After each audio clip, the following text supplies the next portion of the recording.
All right. All right. All right. Wait for a couple viewers to show up.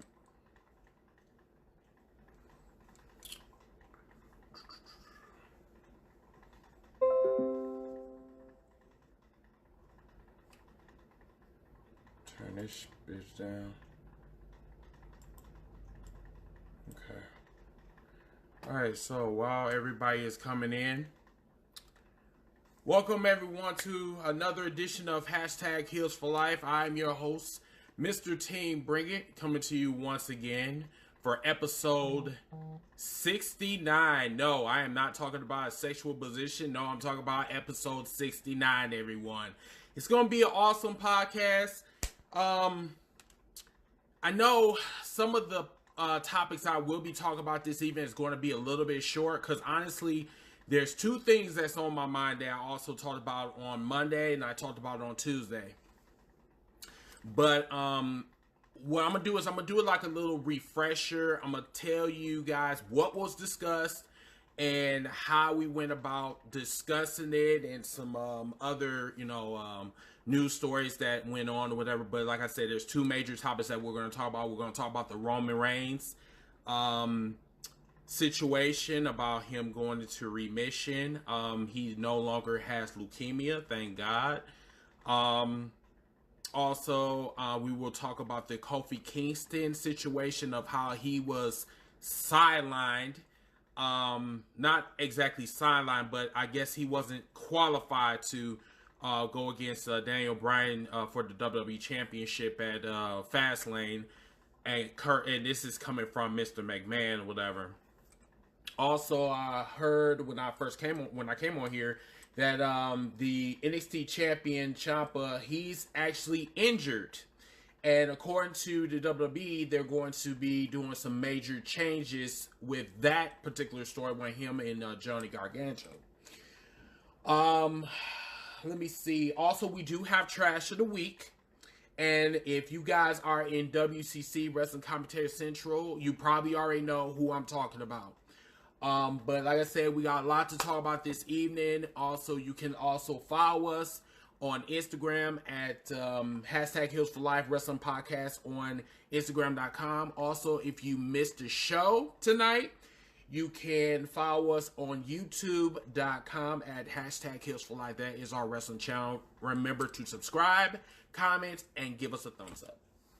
So, before I start, I'm going to go ahead and share the hell out this podcast. What I want you guys to do, share this to your friends, share this to your coworkers, share this to any wrestling group that you're in, because this is a serious topic that we really need to talk about, and it needs to be addressed. And tonight, I am not trying to offend nobody, because I know there are wrestling fans that feels like when I say a certain subject, they get very uncomfortable. And ladies and gentlemen, this podcast is not about your comfortability.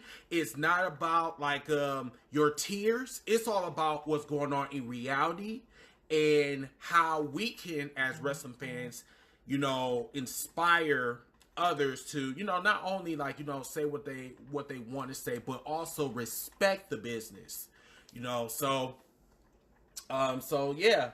Let me go ahead and share this around real quick. All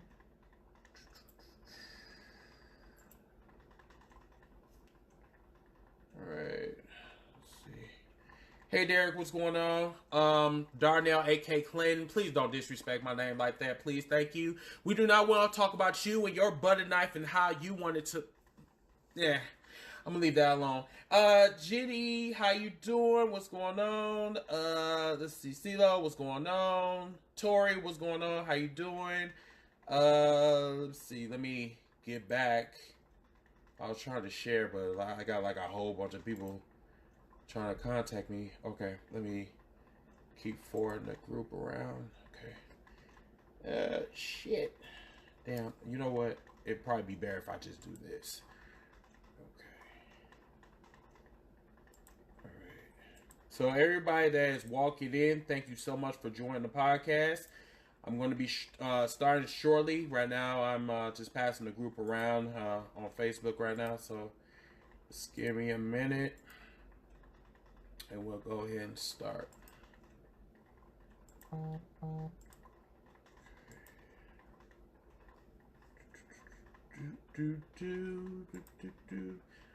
Hope everybody's having a wonderful Thursday.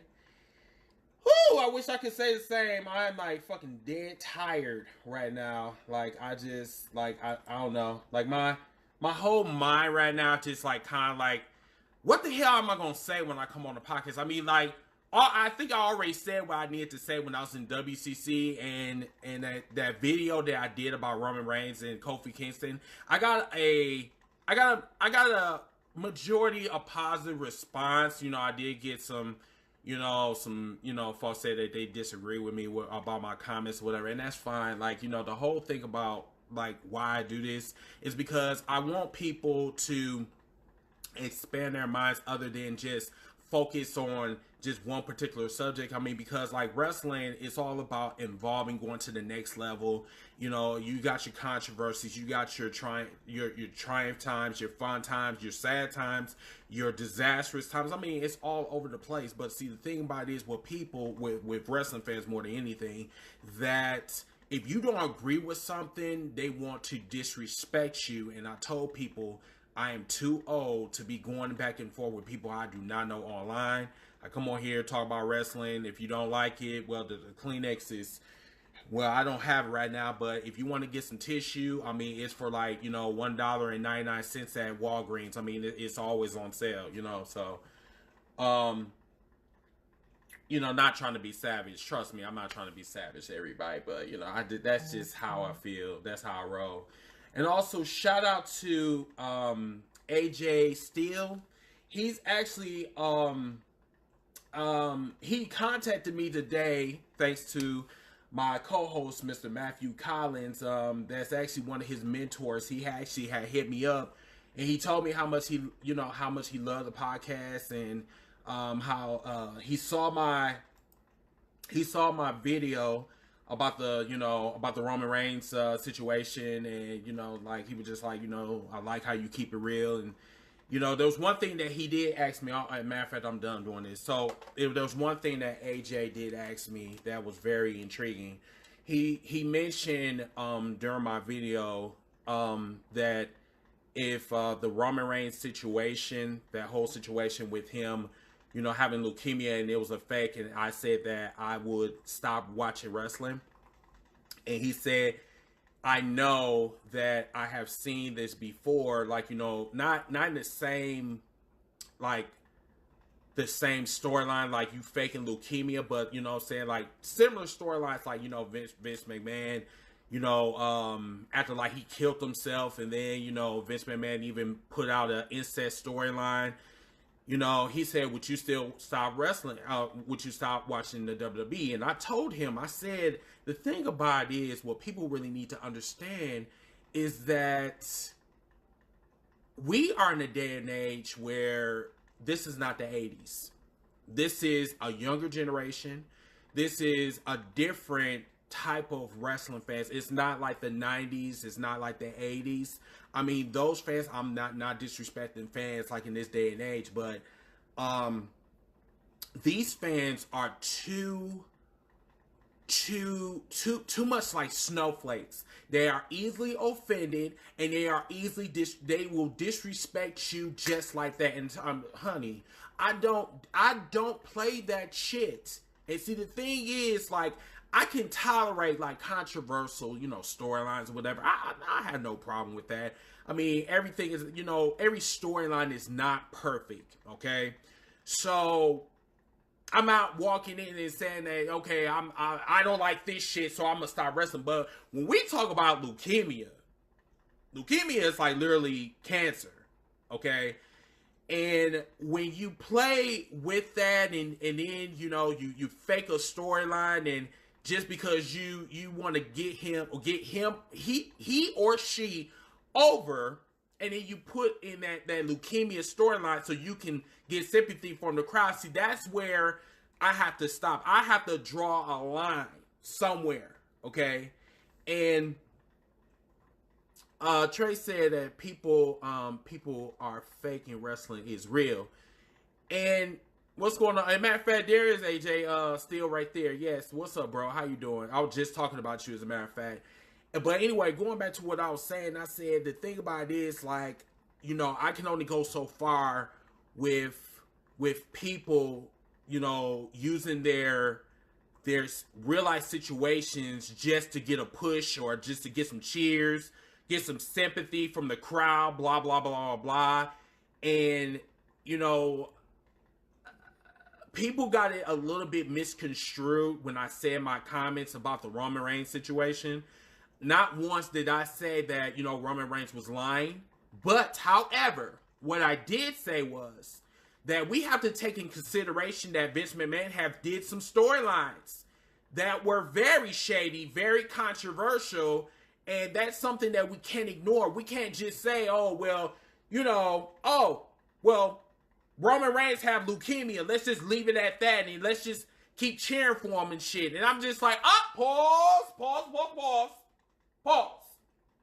See, the thing about it is, granted B, Roman Reigns, he got leukemia. Let's just keep it at that. However, his timing was suspect. And that's why I'm going to keep saying his timing was suspect. I'm not saying that the man was lying and shit. I didn't say that. But my thing is this. Vince McMahon for the past 6 years have been literally trying to get Roman Reigns over. He been doing everything from, you know, getting The Rock to, you know, vouch for him and shit. He, you know, he went after the Universal Championship and failed. Went against Brock Lesnar, failed. He even joined the Shield, and you know what I'm saying? That storyline failed. So, like, I mean, like, it's that thing I always keep saying is desperate men do desperate things. And with this situation with Vince McMahon, I told everybody Monday night, I don't know. So I don't have a reaction. I can't really tell you, like, what's my exact reaction, because my reaction was, like, completely, like, blank face. Like, I'm just like, I don't know what to say about this. The only thing I can do is go back in history and say, well, you know, Vince did do this and Vince did do that, so why in the hell should I even trust this storyline? And the thing about it is, like, what me and AJ was talking about earlier, that in the wrestling business, it's all about money. It's all about promoting your brand. No matter how controversial it is, I mean, the wrestling business itself is controversial. But the thing about it is, the promoter, the booker, he want to make sure that he wants you to keep coming back.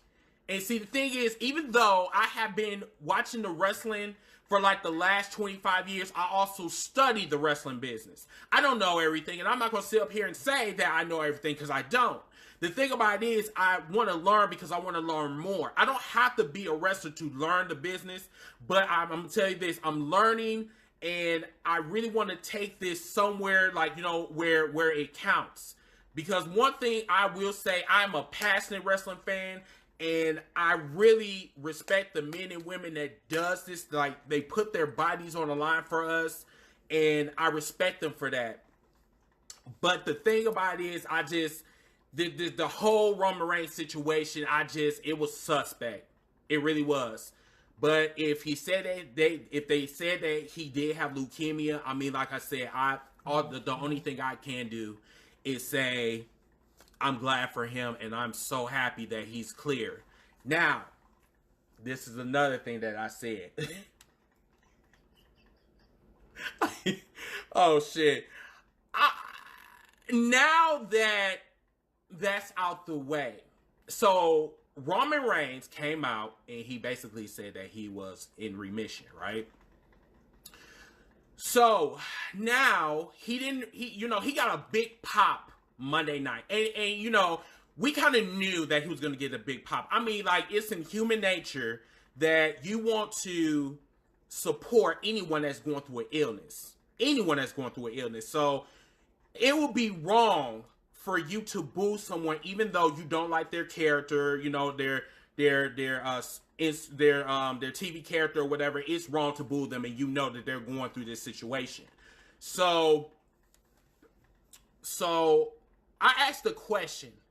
I said, so what we're going to do now? I mean, like, what are we going to do now? Like, literally, are we going to treat Roman Reigns as a Make-A-Wish member, or are we going to go back and boo the fuck out of Roman Reigns? I mean, like, which one is it? You know, me, I'm on the fence. I'm not going to even lie to you guys. Like, I'm, like, literally on the fucking fence. I'm just, like,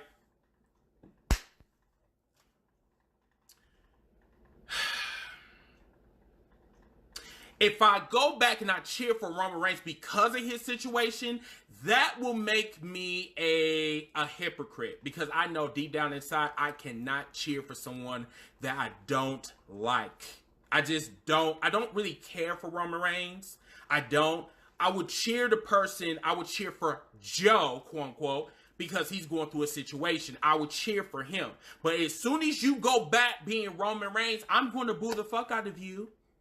And just like my one friend, one of my one followers, he said, hey, if you wasn't a Roman fan then you shouldn't be a Roman fan now. You should keep that same energy. And you know what? I'm going to keep that same energy. Because I'm going to tell you this. Until Roman Reigns change up that weak-ass John Cena 2.0 gimmick, I am going to still keep booing him. And see, the thing about it is, like, let me tell you this. Let me tell you this. It was awfully funny that Roman Reigns came out and he could have went on Twitter, he could have went on Instagram and did this announcement. But see, the thing is, like I told you before, at the end of the day, Vince McMahon is all about his change. Even though it's about a bad situation, but he want to turn that situation into a profit. Now, can I like hate his swag on that? No, I cannot. Because at the same time, like, it's all about money. It is all about survival. Is it right? No, it's not right. But I mean, shit, it is what it is. So that's why I said, like, Roman Reigns came out with a new t-shirt. Ric Flair came out with a new t-shirt. Okay, all right, whatever. But it's just my thing is like, okay, Roman Reigns came out, did his announcement or whatever. And then toward the end of the night, so you know, Dean Ambrose is like in La La Land. This man is, I don't know. He's in La La Land. He's in Neverland. I do not know what the fuck they doing with Roman Reigns. I did get reports that that Dean Ambrose had been taken off for like every WrestleMania like ad that you can see. That's like on the billboards, on the trucks or whatever, on the advertisement. They literally took him down. So I mean, like, when we get closer to April, like I'm like saying to myself, like, is he for real? Because I'm still not convinced that he's actually leaving the WWE. I'm just still not convinced. But yeah, towards the end of the night, because, you know, Dean has been a face tweak, whatever the fuck you want to call it, but lately he's been a face, and he been getting cheered. So he got beat up by Drew McIntyre, Baron Corbin, who else? Bobby Lashley and Leo Rush. So then guess who came out there? Seth Rollins. And not only Seth Rollins, Roman Reigns. This man came out there doing Superman punches, did spears.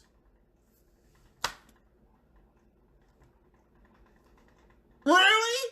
I mean, after 6 months? I mean, like, oh my God, like, this, bro. Like, I mean, shit. When I said that, the man didn't even mention a return, okay? Didn't even mention a return. I would have thought if he would have returned, it would have been after WrestleMania, or it would have been, like, probably around SummerSlam. This man came out the same night. I mean, damn, I was like, this man trying to really get his damn duckies. So, I mean, like, Superman punch, spear, whatever. I was like, damn, he back that damn quick? I'm like, oh, shit.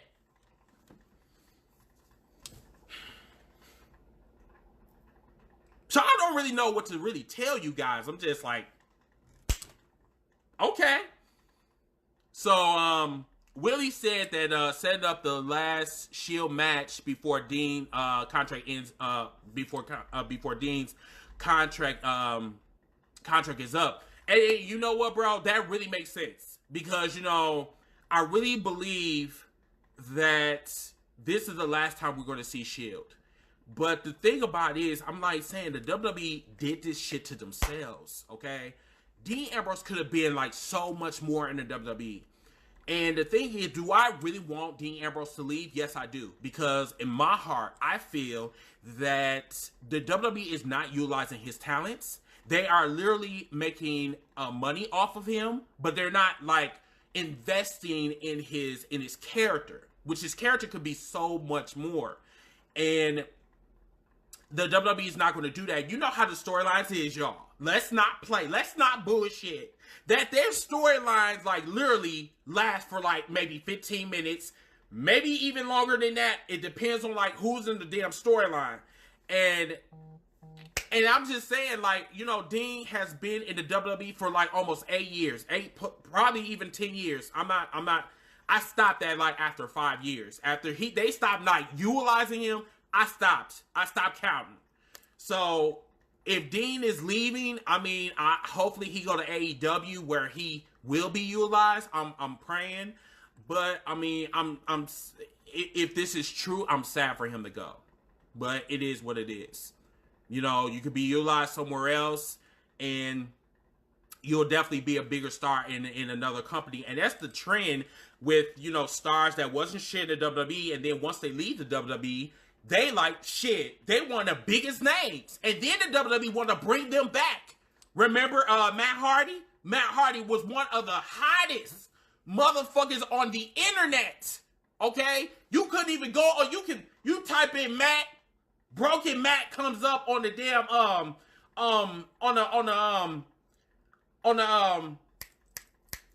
the search engine. And I'm just like, okay. So I'm like, and then they bring him back to the damn WWE, and now he's woken Matt. I'm like, the fuck? And then they don't even utilize him. The first night we saw him, this man had a Price is Right curtain in the back of him. I'm just like, you know what, bitch? I'm done. I'm so fucking done with this bullshit. But anyway, let's move on. I'm not, like I said, I'm not going to talk about all of Raw. I'm just going to talk about what really needs to be talked about. Now, the next subject is a little bit more controversial. It's a little bit more, it might make it might make some people angry. I totally get it, but it needs to be said. Kofi Kingston. Kofi Kingston has been red hot. Let me explain that shit again. Kofi Kingston has been red, white, hot for the past 4 weeks, okay? He was hot during his gauntlet match. He was hot during the Elimination Chamber. Now they got everybody on Twitter talking about Kofi Mania. Kofi Mania. Everybody's all hyped up. Everybody was hyped up for the signing this past Tuesday. I was hyped. I mean, I couldn't wait to get home. I get off at 6 o'clock every day, everybody, and I'm just like, oh my God, I can't wait for this WWE Championship match. Oh my God. Kofi going around and high-fiving the fans, and and New Day is throwing out pancakes. I mean, like, dude, I was getting life, okay? I was getting life like a motherfucker. And then we go in the ring. You got Shane McMahon, Stephanie McMahon, Rollin. He was in the ring. And then there you go. You have the WWE champion, the ecosystem champion, Daniel Bryan, sitting there doing this.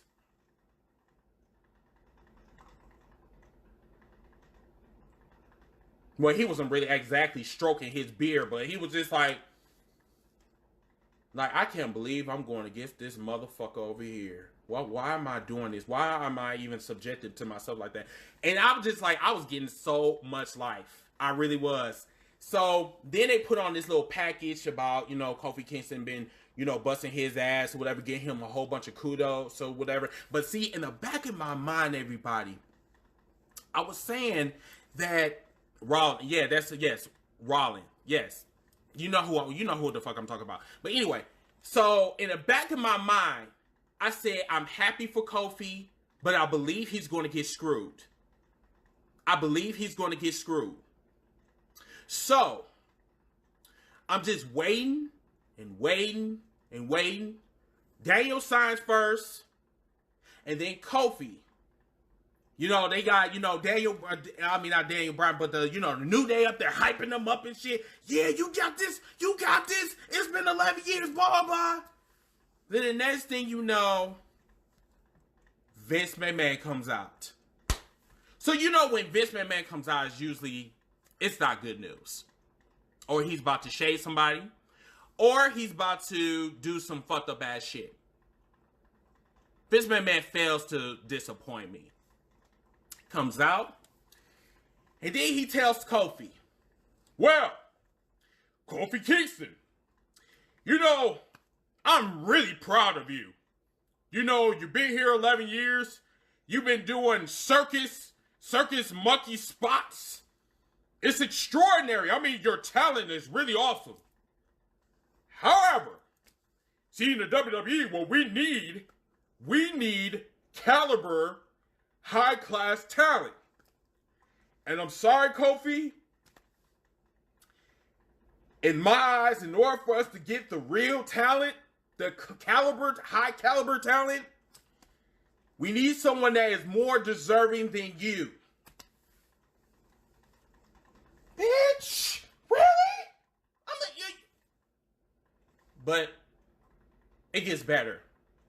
Not only he said that Kofi Kingston was not deserving, but this man said he was unqualified.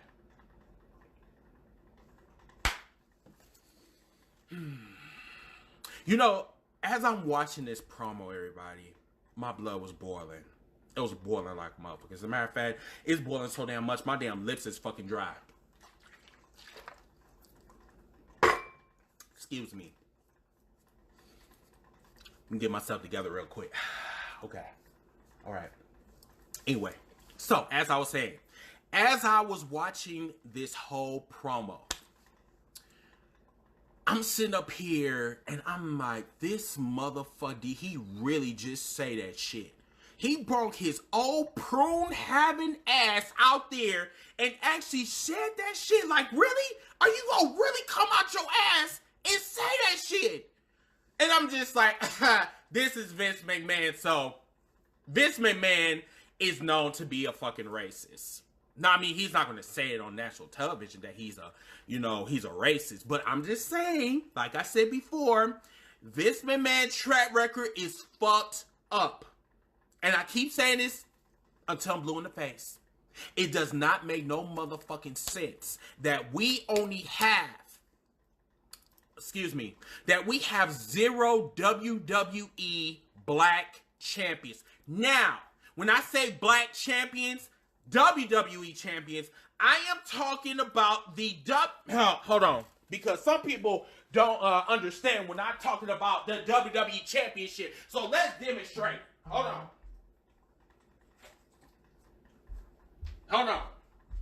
I'm coming right back. Hold on. Now, when I talk about the WWE championship, I am not talking about the world championship. I am talking about this belt right here. No black WWE champion has ever had this. Now, you can sit back and you can talk about the damn Rock. You can talk about the Rock all damn day. But Rock does not even talk about his damn blackness unless it's Black History Month. Okay? And this man always go back and talk about he is Samoan.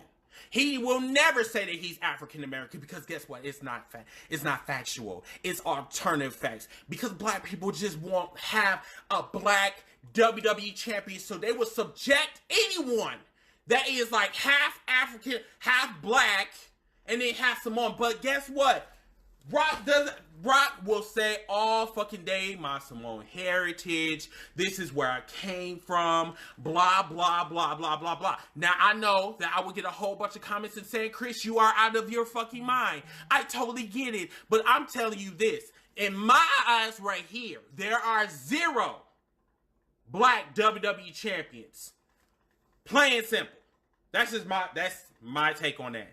But the whole thing that I had a problem with this story, this whole storyline, you know, with Vince McMahon, I had to kind of, after I was upset, I had to sit back and I had to actually think, because my friends was actually saying, Chris, you need to sit down and you just need to calm yourself. Even though it was so racially, it had a whole bunch of racial undertones, if I'm saying that correctly. Because it's like a black man going into a white man's office. And the black man is more qualified than this one over here. Oh, excuse me. I'm sorry. Before I even get into that scenario, the person that Vince McMahon had replaced Kofi Kingston with was Kevin Owens.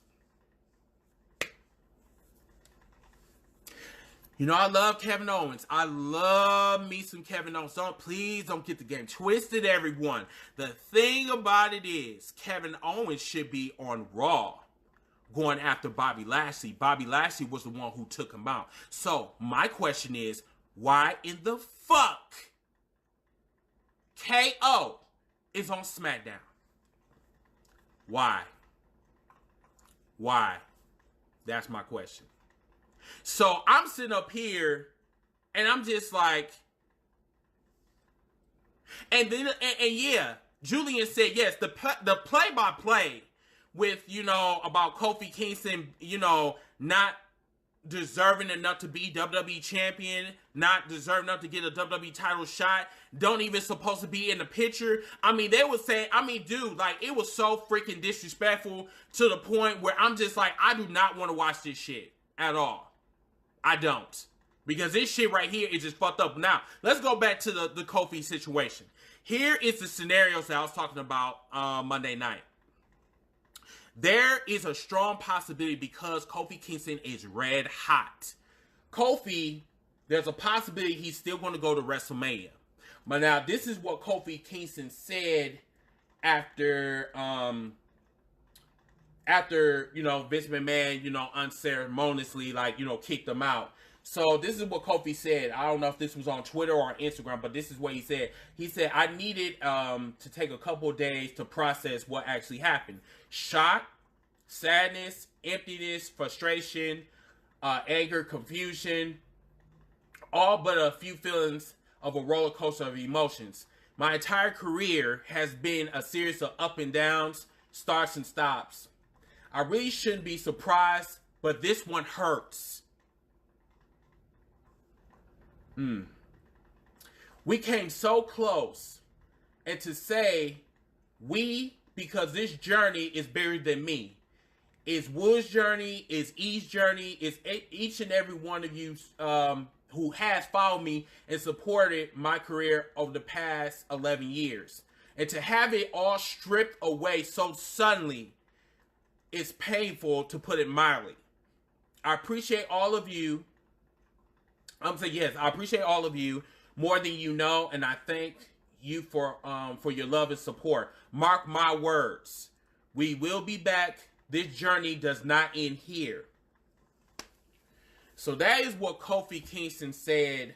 I don't know where this was at, but yeah, this is his letter to the WWE Universe. So, I don't know. See, the thing about it is, when you are disrespected like that, you know, and no matter how much Kofi Kingston was a professional, I would have whooped Vince's ass for that shit.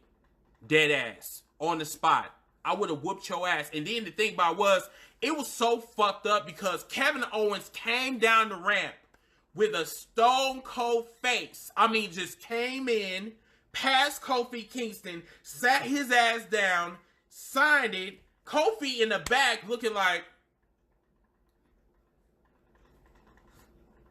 And then meanwhile, you got Woods, Big E going the fuck off. I mean, they going the fuck off.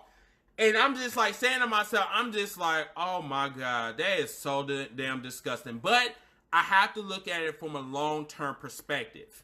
There's a chance that Kofi is going to get his shine at WrestleMania. But this is why I said, and I said, hashtag Vince is racist. Because if Kofi does not go to WrestleMania and become the WWE champion, I am done with the damn WWE. And I told AJ Steele this, my boy. I was talking to earlier. I told him, I said, this is the shit that will push me away from the WWE product, because guess what? We have been through this shit. I'm talking about African Americans, the ones, even white folks, even the ones that like have high caliber talent. They are looked down. They are not celebrated. They are basically there just to, you know, showcase their talents, but they don't have nothing to show for it. They might get a title here and there, but at the same time, if you are not Vince's golden boy, or if you are not his dick-sucking nigga for the night, Vince does not want nothing to do with you. But see, the thing is with New Day is a golden egg that Vince want to penetrate. Did I just say that? I'm not penetrate. That sounded so gay. Anyway, New Day.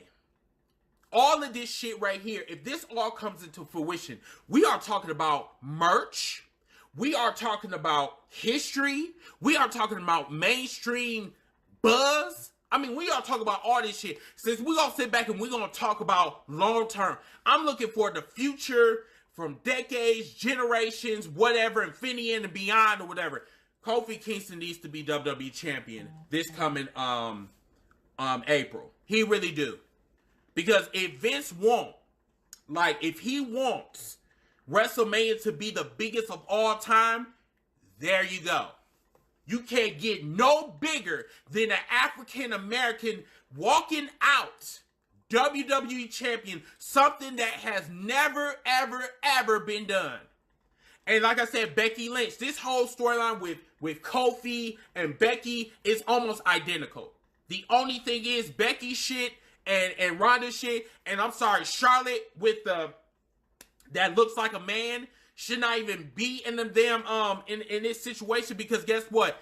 Becky and Ronda storyline is more better on Twitter than it is on regular television. I'm so serious.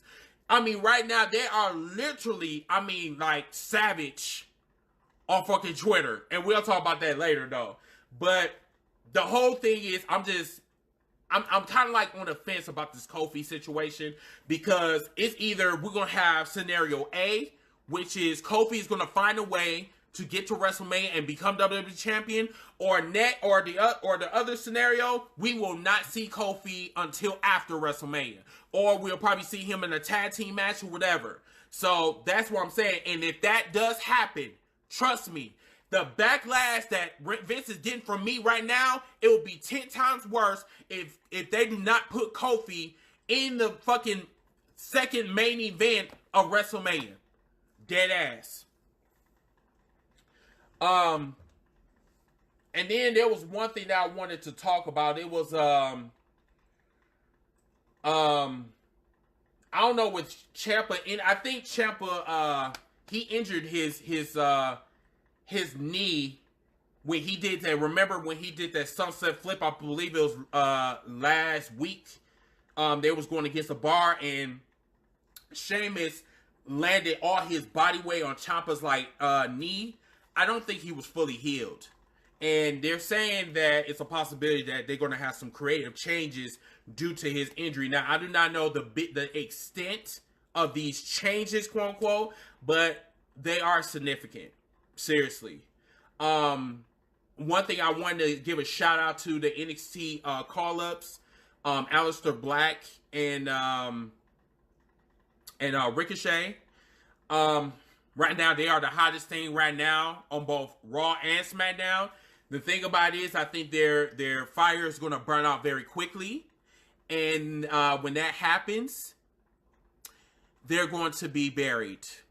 I hate to say that, but see, the thing is, like I said before, I'm looking at the WWE's track record. Plain and simple. So we got 38 people, 39 people in here. Thank you guys so much for coming on.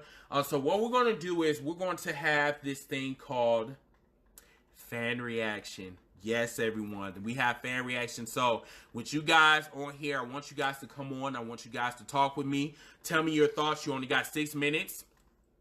We will go around the whole room. Try to go around the whole room. We got a lot of people on here. I never really had a lot of people on here. I've done a lot of shows on #Hills for Life, but I mean, like, damn, 37 people. I'm like, damn, okay, all right. So let's get this out of the way. Right now it's 9 o'clock Central right now. So let's go ahead and get some callers real quick. Let's go ahead with Willie.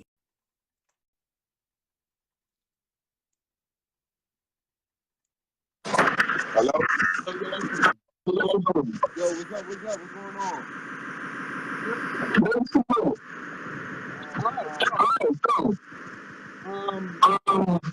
What's your thought? You want to go about it? No, when I think about it, I'm going to go about it. Oh, can you hear me? Can you hear me now? Can you hear me now? Hold on. Oh, hold on. There we go. What about now? Can you hear me now? Hold on. Let me go out and try to come back. Can you hear me now? Oh, I can hear you. Okay, Willie. What I want you to do, reset your phone and then come back. I'm going to come right back to you. Come back right back to you. Just reset your phone. Yes, his quality was very, very bad. So I'm going to just have him just reset his phone and he'll come back. Chris, what's up, man? Fine. What's going on? What a week, man. Yes. What a week. So where should we begin is a question. Well, you know how I feel about people trashing Kofi Kingston.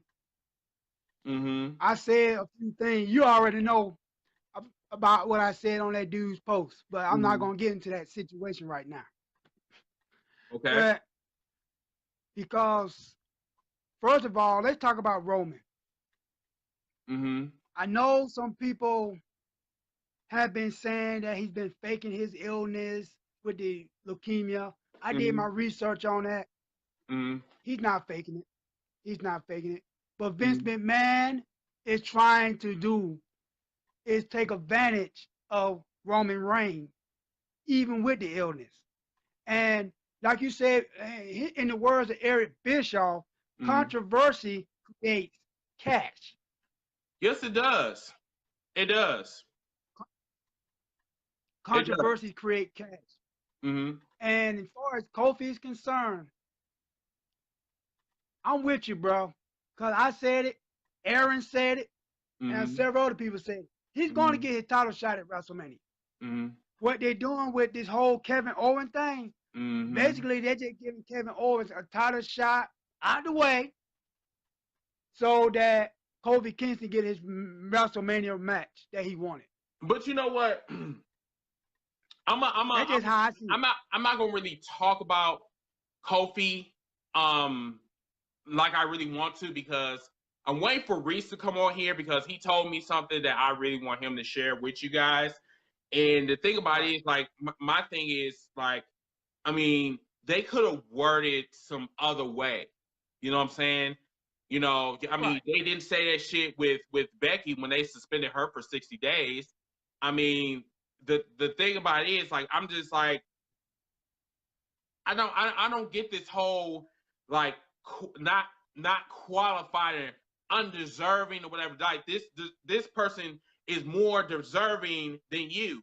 And I'm just like, and I really wanted to ask Vince McMahon, like, can you elaborate like what you mean by more deserving than this individual? This individual has been injured.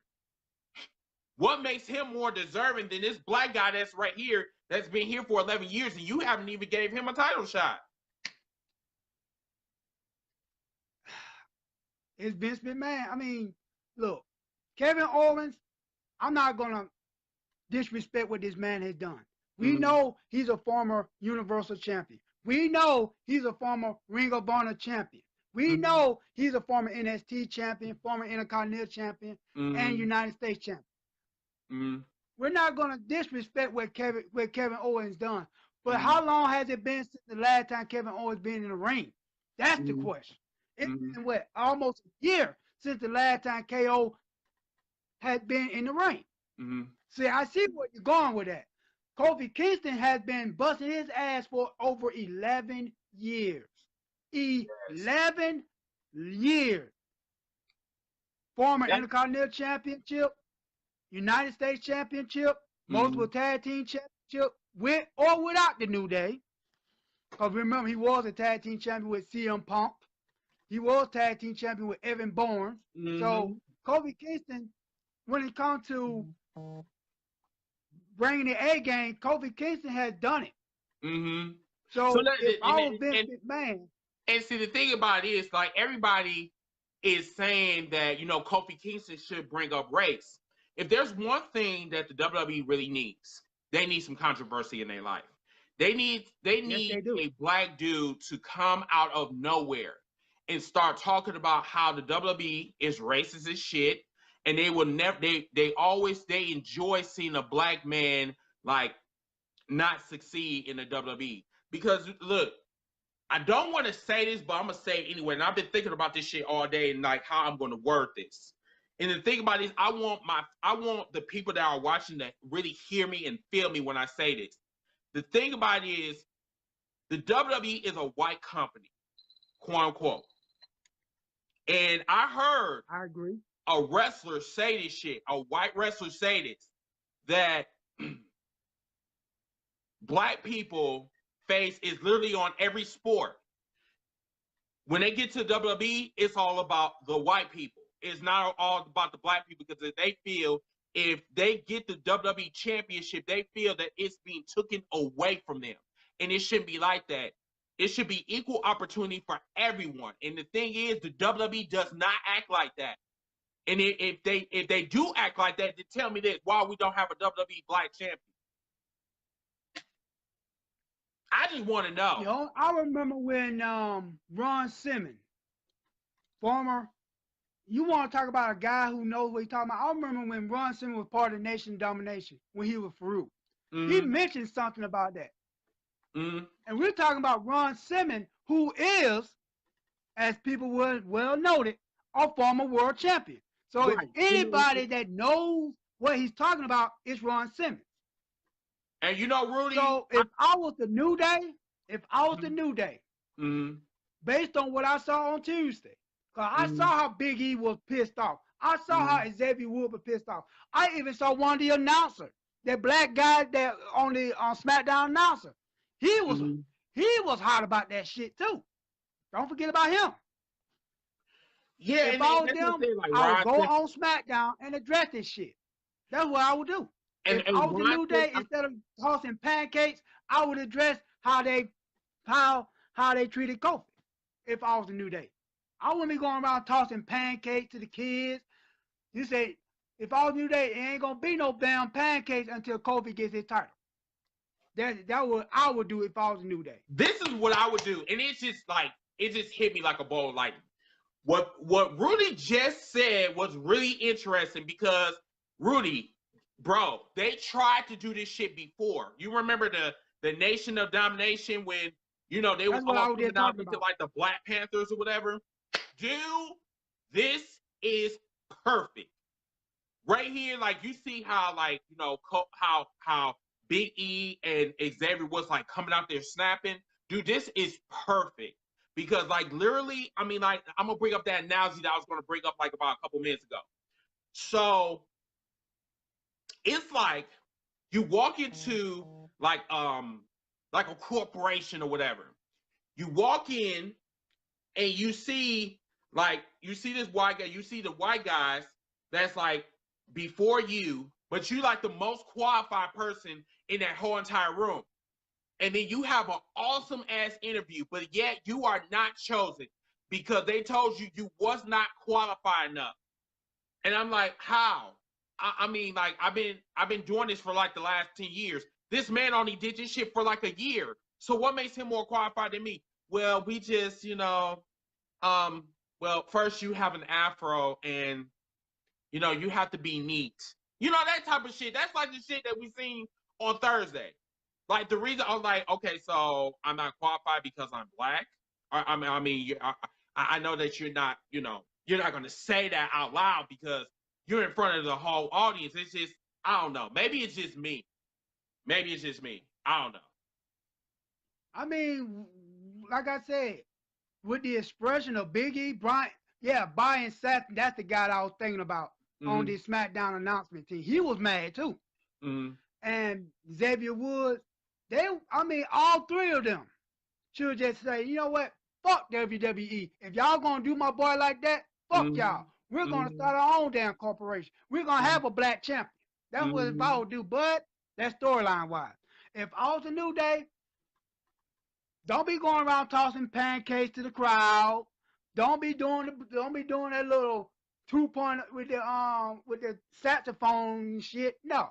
Walk in now like, because you know what? At the end of the day, and you know what I'm saying, let me just say this before I let you go. At the end of the day, all this shit that they doing, excuse me for saying this, is all coon shit. Not exactly coon shit, I'm sorry, with the K. It's shit that black people are being treated as. Like they're being treated as circus monkeys. I call it like it is. Circus clown. I mean, I'm trying to keep this shit real because, like I said, I know there's a lot of people that are very sensitive when it comes to this topic. But I'm just saying, like, you want me to do all these spot shit or whatever, but then when it comes to doing this, getting a title like this, it's like you're not qualified. Kofi had, what's amazing thing is everything Vince McMahon wanted Kofi to do, this man has done it. Kofi Kingston if Vince wanted Kofi Kingston to give this man a 5-star match, Kofi would deliver. If Vince wanted Kofi to do walk on his hand at Royal Rumble, do all that flip dive and stuff, Kofi do it. So why don't Vince McMahon reward Kofi Kingston through all this clown shit he's been doing? I said it for you, clown shit he's been doing, by giving him a WWE title opportunity. Exactly. And if he doesn't give this man a title shot at WrestleMania, I'm gonna ban WWE. I feel you. All right, well, bro, thank you so much for coming on. I gotta go on to the next calls, but thank you so much for coming on. All right, man. You take care. You too. All right, let's go on to let's go to Brett Savage. I think he's a new caller. Let's bring him on. And then Reese, I will get you next. Like in the waters of Alaska. Hey, what's up, man? How you doing? Doing all right. So, what's going on? What you want to talk about this evening? I want to talk about how Brock Lesnar is a piece of shit that don't deserve anything, and also Kevin Owens is a piece of shit. Brett, where did that come from? Where did it come from? I want to fight Brock Lesnar in a 1-hour Iron Man Hell in a Cell match, all rolled in one. Okay, so where is this built-up frustration coming from? Because I hate Brock Lesnar with a coagulated black bloody passion. God damn. Okay, so let me ask you this. So do you hate Brock Lesnar because he's a part-timer, or are you hating on, or are you just don't like him in general? Both. Well, damn. Okay. I hate him in both ways because he's overrated, and he shouldn't be able to even beat many other guys at all, especially the Big Show or Braun Strowman. Even Goldberg, nothing less. And for the people that are asking to get on the video, all you gotta do is just hit that little green button down below and just request to join. You'll be in the queue. Okay, so let me ask you this, bro. As far as the Roman Reigns situation, I mean, what's your thoughts on that? I think he's 100% genuine on that. Okay. And especially that he really is fighting for his life, pretty much. Mm-hmm. And hey, when some people say it's fake, but it's not. Mm-hmm. And see, the thing is, like, you know, first we have to be human first before we can, like, you know, say like, okay, I'm a wrestling fan and I've been seeing, I see this post, and shit. But at the end of the day, like, sometimes we have to like sit back and like say, okay, well, this is what he's going through in real life. And that's why I said, like, I really couldn't really elaborate, like really talk about it like I really wanted to. But the thing about it, the whole situation was just, it was so suspect because like of how he came in and how this was just, it was like all of a sudden, like, dude just came back like that following night. So I'm just like sitting up, I'm like, that was kind of odd, but that's just me. That's just me. So what do you think of my name? Huh? What do you think of my name? What you mean? How do you like my name? Sit. Wait a minute. Wait. Brett Savage. Huh?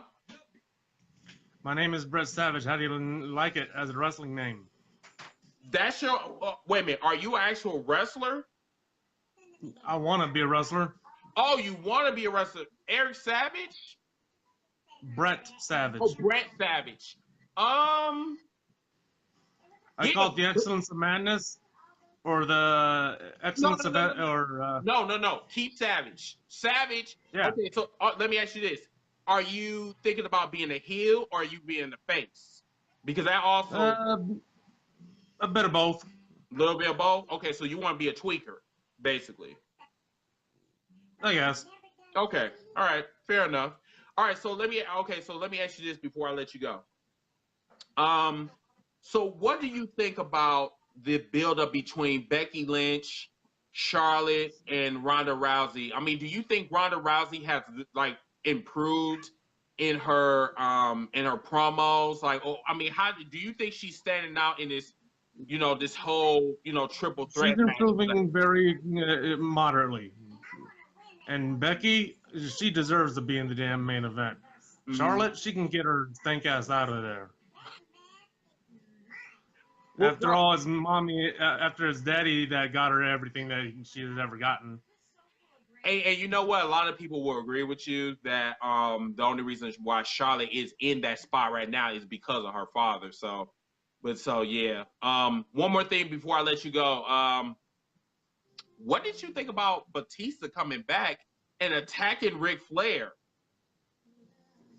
I was like, oh boy, this is going to be interesting. Yes, definitely. All right, bro. Well, thank you so much for coming on. I appreciate you. Hey, one more thing. What's up? Kevin Owens can go to hell for getting in any type of match that he don't deserve. Okay. All right. Because Kofi deserves it way more than anybody in the past 11 years that he's been the damn company for. Well, like I said, thank you so much for coming on, bro. Appreciate you coming on. No problem. See you later. All right, let's go.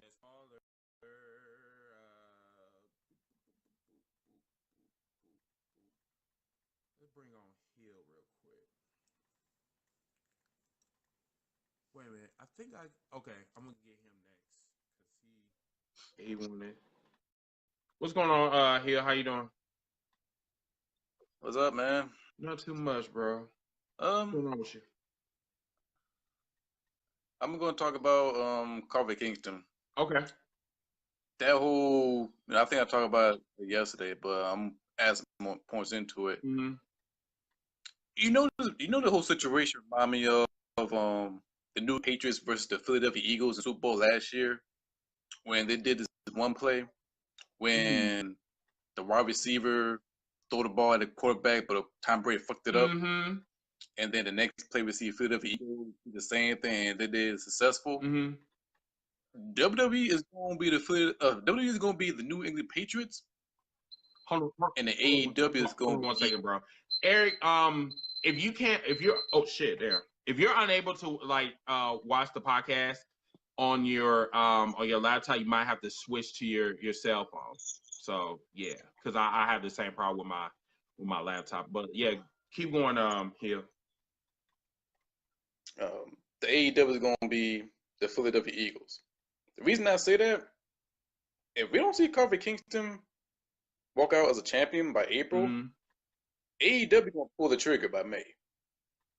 And the only person that could see the black side on the AEW side is probably Sonny Kiss, if he win the Battle Royale. Wait, that's history. Wait a minute. So are you talking about for the win? Oh, I'm not being disrespectful, everybody. So please do not come at me accordingly. Oh, okay. Are you talking about for the women? No, I'm sorry. Are you talking about for the AEW championship? The Battle Royale, because I don't know what kind of prize they say, but Cody say whoever win the Battle Royale will earn like the reward.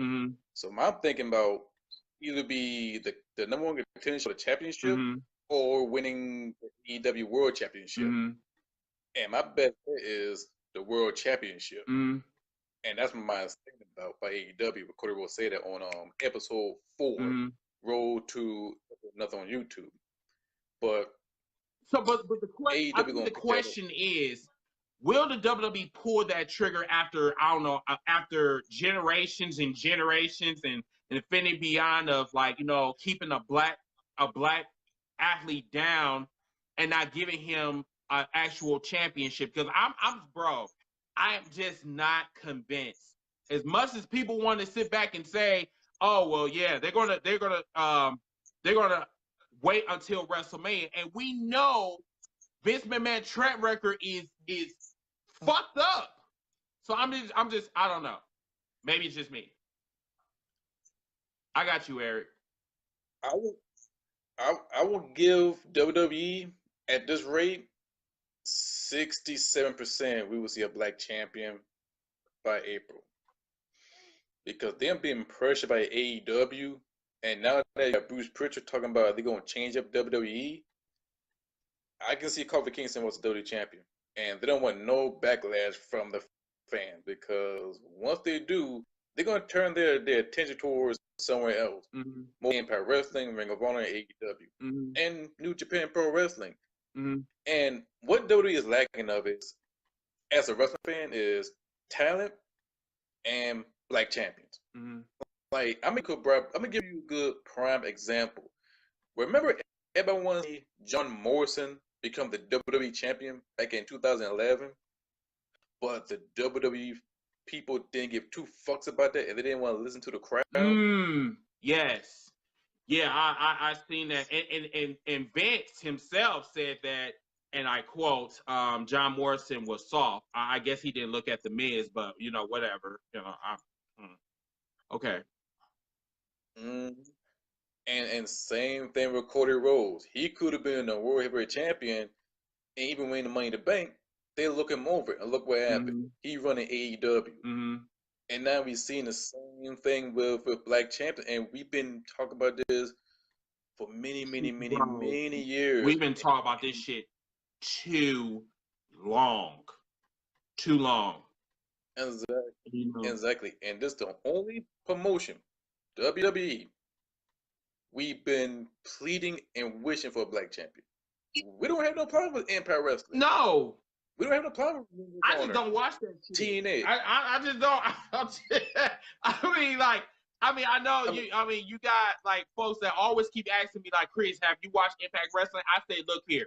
After Hulk Hogan took over that shit, and Dixie Carter, Dincy ass, you know, took over that damn shit, I say I stopped watching that shit. I stopped investing in watching that shit. I don't want to watch that shit no more. You know what I'm saying? I mean, they might drag, you know, pull me back, whatever, but it ain't gonna be no time soon. Let me put it this way: they're way much better than WWE. Here's the thing: they bounce back. That's the one thing I give big credit for Impact Wrestling. They learned how to bounce back, and for like 3 years, they had a recovery after Hulk Hogan and Bischoff and Dixie Carter debacle. And once they bounce back, it make you feel enjoyed to watch Impact Wrestling. back in the 06 and the 08. Bro, if I went back and I watched Impact Wrestling now, I wouldn't even know who the fuck it is. I would have to actually Google them to like find out who is this person. I mean, I'm not throwing no shade. I'm just like I'm dead ass about this. I'm dead ass about this. I just don't know who is on there. Seriously. But no, let me. You probably recognize Elite. Huh? Go ahead. Okay, go ahead. No, go ahead. I was about to say you probably recognize like 2-3 people like Rick Swan, Sammy Calhoun, who used to wrestle for NXT as Summon Crow, like NXT in these days. Let me ask you this: and you probably recognize. Has Rick Swan got his lace front back? Well, he got a little fro and some dreads, and he got that idea from Minoru Suzuki. That's his inspiration from. But he got his full hair back though, so he's a current X Division champion. So he got his hair back though. He rocking it though. He rocking it. So I can't knock him for that. I can't rock it, but he rocking it. But he's doing a great emotional story. Oh my God. One more thing before you go. Someone mentioned Braun Strowman. So my question to you is, do you what's going on with Braun Strowman? I mean, what's up with that? In the past, they're talking about his backstage etiquette, his attitude. I mean, they've been dropping the ball. I mean, the window's closed for Braun Strowman back in Crown Jewel. Mm-hmm. That was their moment for giving him the Universal Championship. If Roman Reigns did have leukemia, cancer, I think we would have a different route. Cornell Mitchell, thank you for your comment. He said, "Do we talk about New Japan when New Japan start hitting headlines again?" Yes, we talk about New Japan all the damn time. As a matter of fact, we were me and Hill, we talk about G1 that's coming up in April. We will be talking about that more. But right now, there's really nothing going on in New Japan right now to really talk about. So yeah, so hopefully that answers your question. The tag team title, the Gorillas of Destiny versus the Briscoes for the IWGP Heavyweight Tag Team title and the Ring of Honor Tag Team title for title at the G1 Supercard. They announced that during the second day of the Honor Rising, and I'm happy. And the Blue Club, that's my boys. I'll fuck with the Blue Club, and I will put Blue Club over any stable. That's my opinion. Shit, I ain't got like. Matter of fact, I need to get my damn shirt. Straight up. So, all right, bro. I gotta go into the next call. Thank you so much for coming on, bro. Oh, no problem, man. Oh my God, I'm up here. Okay. All right. So where is Mr. Eric at? Eric, I don't see your.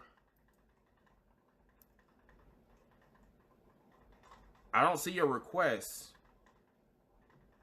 Yeah, I still don't see your request. Once I see your request, I'll bring you back on. Willie, that goes for you too. I don't see your request either. So, let me bring Mr. Aaron on real quick. Okay, looks like Aaron, I can't bring him on either. Aaron, you're going to have to resend your request again. Reese, whenever you ready to come on, send your request. Oh, there you go. Okay, there you go.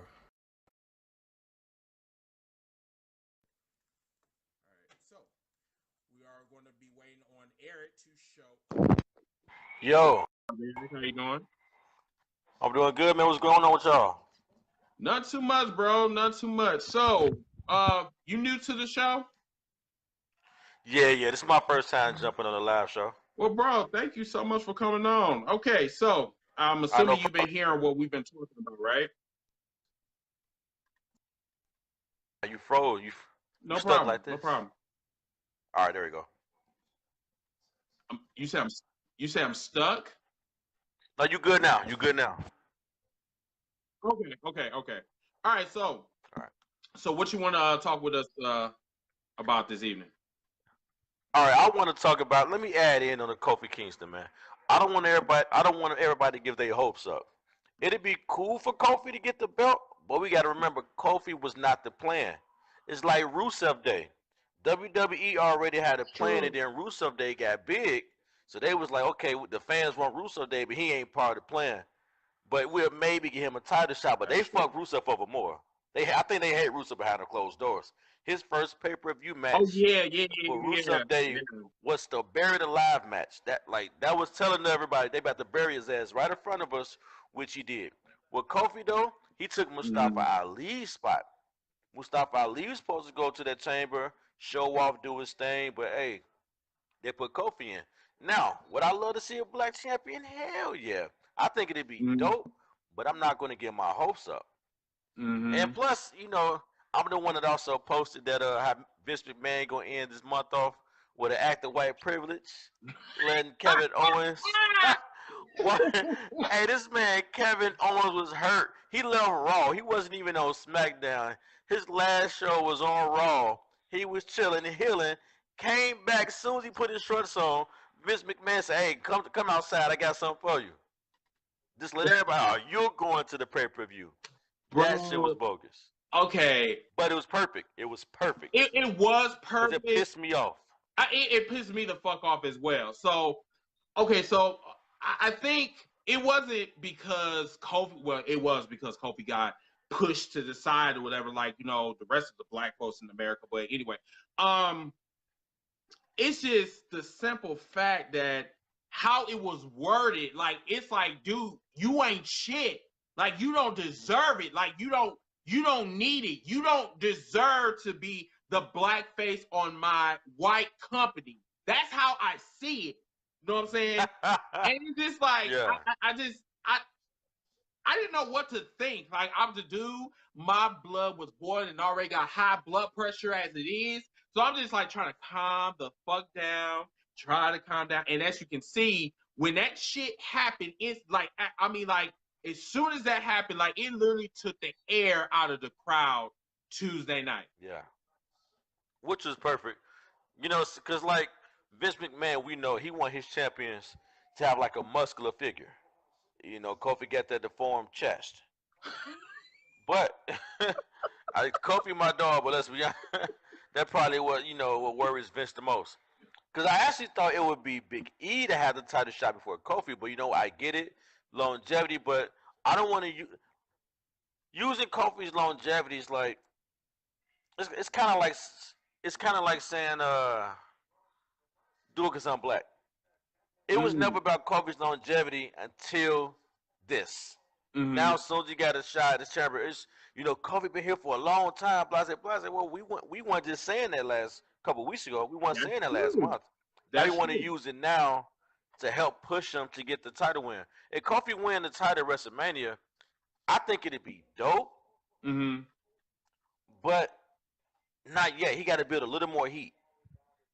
We on his back right now because he gave a great match for the Chamber, the Elimination Chamber. He did a great match on the SmackDown before the Chamber. Like, he had 2 great matches in a row, but now it's time for some promos. Like, we need that fire. Right.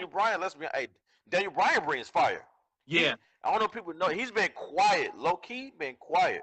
I want to see some back and forth fire-ass promos. Let that build up. We haven't got that yet, so I'm not that hyped yet.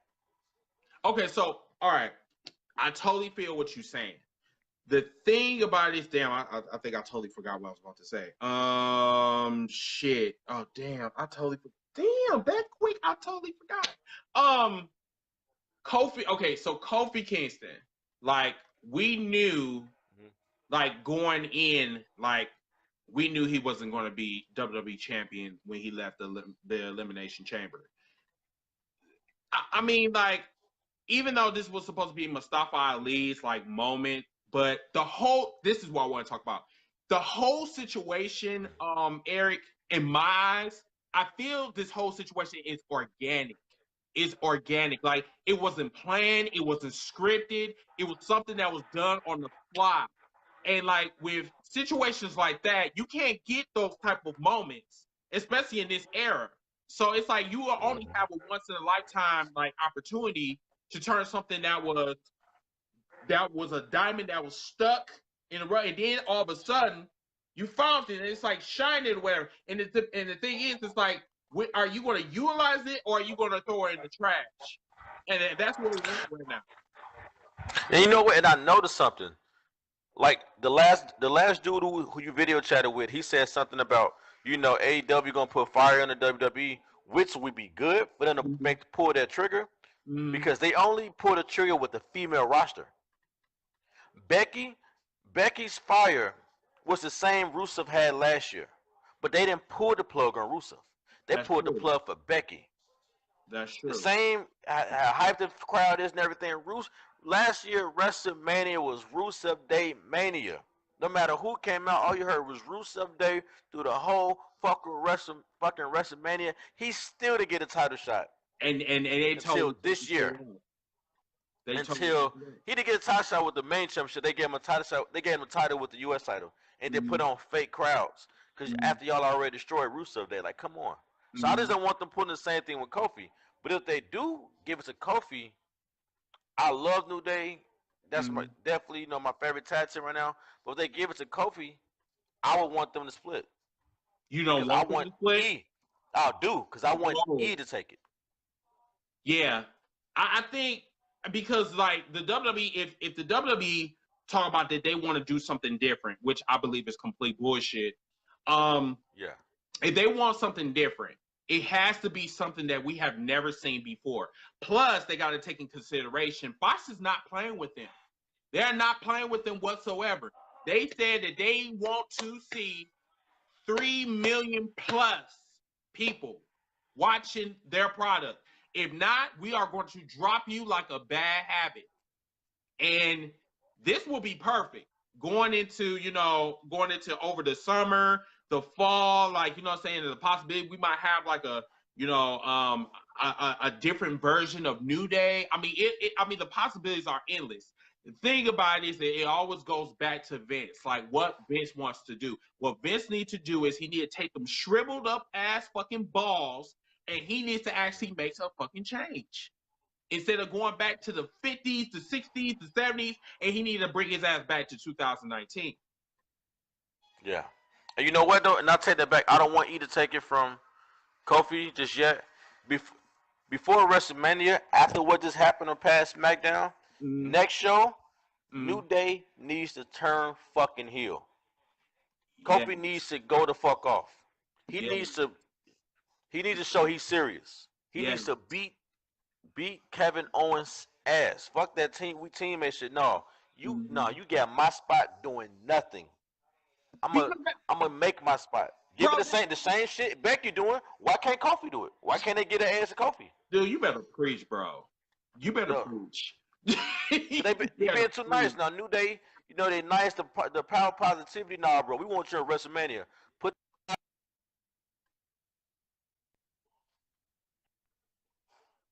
Because Daniel Bryan can create some fire. He can fucking wrestle. We haven't seen Kofi be that aggressive until elimination. I mean, until the match before elimination. Low key, AJ Styles still might pull something. And you got to worry about Samoa Joe. But if we're gonna push for Kofi, Kofi has to show, I belong here. Kofi got to show I can put on fire matches. He need to show I can whoop some ass. Because you know what? AJ Styles is like an enigma to me because he still have not re-signed with the WWE. Plus, there were rumors that AJ Styles was going to go against Randy Orton. You remember their little interaction backstage? Yeah. You okay? How's your roommate in the back? That's my brother, But yeah, bro. It was nice talking to you, bro. Thank you so much for coming. I gotta go on to the next caller, but no, like, hit me up if no problem. I appreciate it. If you're not friends with me on Facebook, yeah, send me a friend request. All right, for sure, man. Got y'all. Appreciate this. Yep, no problem. See you later. All right. All right, I'm gonna bring Willie on real quick. What's going on, Mike? How you doing? He said that I love to see Kofi pop up at FASTLANE and fuck up Owens. Bro, I would love for that to happen, dude. Like, I mean, dude, like, was literally holding his balls. Like, dude, you can't do that. Dude, if we were in the street, we was in the hood, that would not happen. You can't take my shit, take my Rolex, and then thinking that you gonna go home happy. That's not gonna happen. You gonna get your ass whooped. Shit. I don't know what the fuck. I mean, I'm just like, really, you really trying to make white people superior over black people, aren't you? Where is Reese at? I'm trying to get Reese on here and... Oh, okay, there he is. Reese, can you send me a request real quick? If you could. And then while you're doing that, I am going to bring on...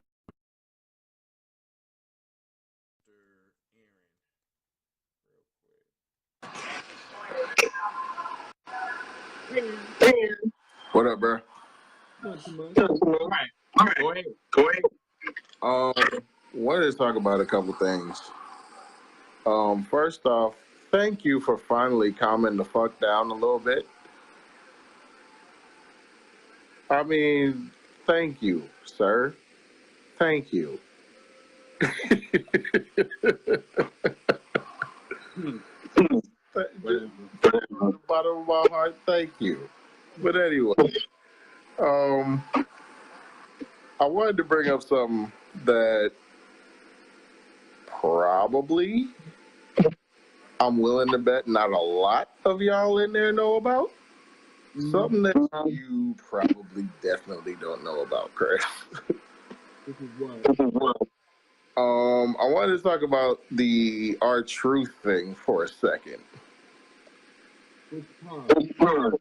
From SmackDown when he did his open challenge. Hold on, no. Don't wave it off because this is actually fucking hilarious. So who did he say was his hero? I'm not saying. Say it. I'm not saying. Say it.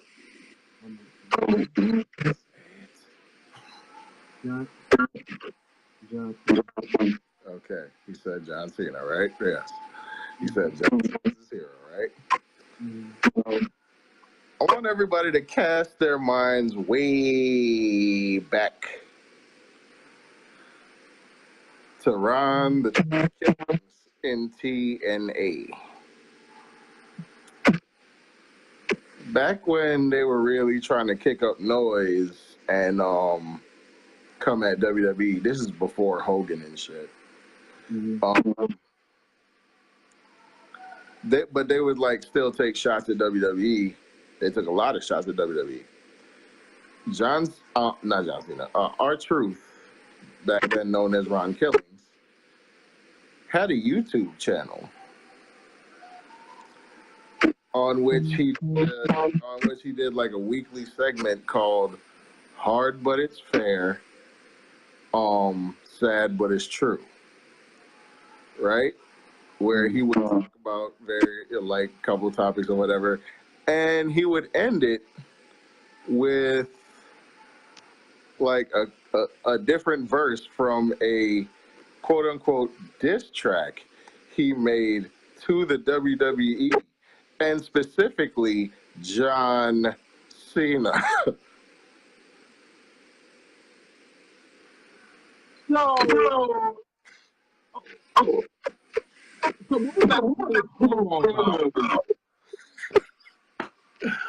Brother, okay, like this indicative of the whole promo. Like anytime I've watched WWE and I've seen them try to thrust John Cena and R-Truth together and try to make them friends and shit, I always in my mind thought back to that same shit I just mentioned.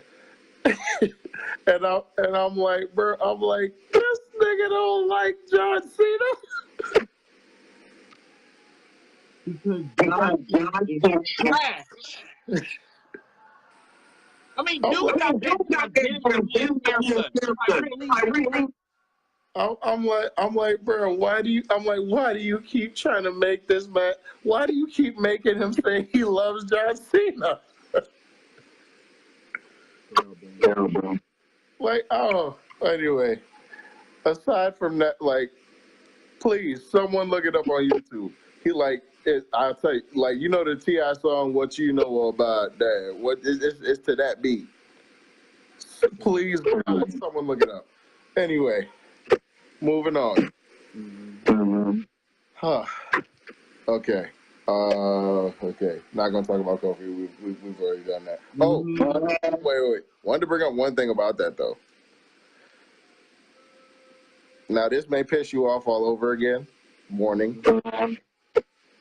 But it's a possibility. So keep it keep it back here. I've been hearing a lot about the possibility of Biggie and Xavier turning heel on Kofi. So, how now? WWE has a track record of giving the fans something they want long after they don't want it anymore. So you remember how many fans were saying a while back, like I'll say at least 2 years ago, 3 years ago, I'll say that, oh, the New Day needs to break up, and WWE at one point was gonna break up the New Day, but then they said, no, let's hold off. Well, held off till right the fuck now. I have no comment.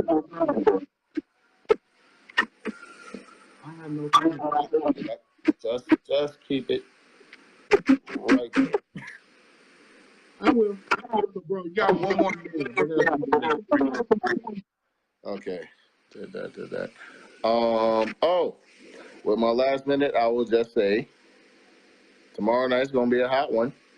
Tune in. Beast Mode Mike Night live at 9 p.m. Eastern. I'm gonna say it live here on camera. Rashawn, if you're watching, if you're not watching, someone clip this, send it to him. I've sent an invite. I've told you to keep that same energy. With that being said, all right, bro. All right, man. Peace. Okay. Sorry about that, everybody, but for some reason our audio is like fucked up when we go on the air. So tune in for Aaron tomorrow night at the WCC page, Wrestling Commentary Central. All you gotta do is just hit that. Well, just find us. All you gotta do is find us, Wrestling Commentary Central on Facebook. We're doing a whole lot of things in there. Also, we're getting ready for WrestleMania, so it's a lot of shit that we're doing in that group right now. So just request to join and you're in. All right, let's go on to the next caller. Let's see. Let's go with Keenan.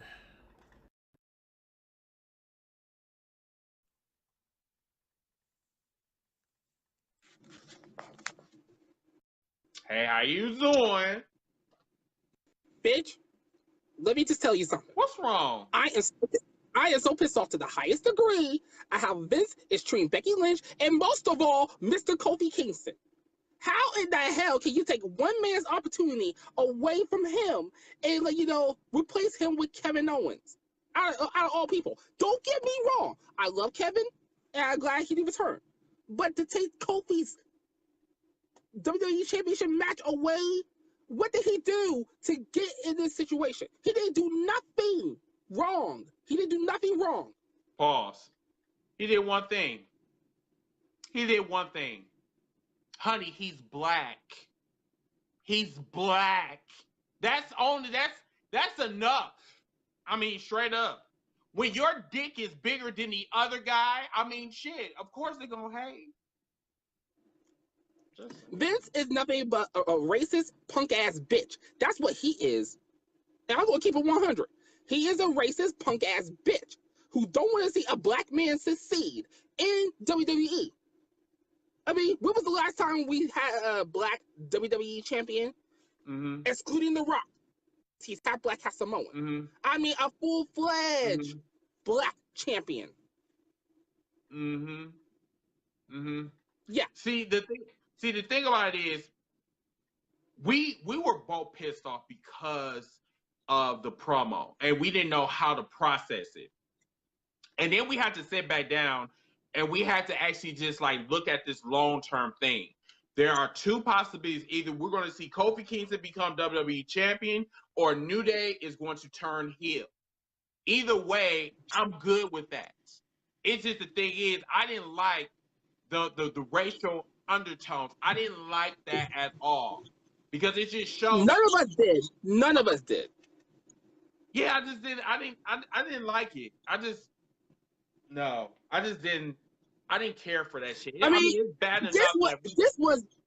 This was discrimination at its worst. Yeah. I mean, do you know what it feels like to, like, be black and be, like, excluded, have someone take your opportunity away? Do you know what it feels like? I mean, I had that before, and trust me, it is not pretty.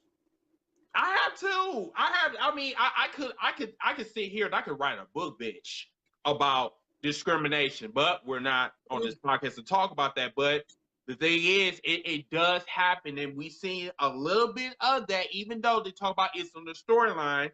But a lot of it is true, because like we have not had a black WWE champion. Like they have probably had every belt under the sun, but when it comes to the company belt, we haven't seen it yet.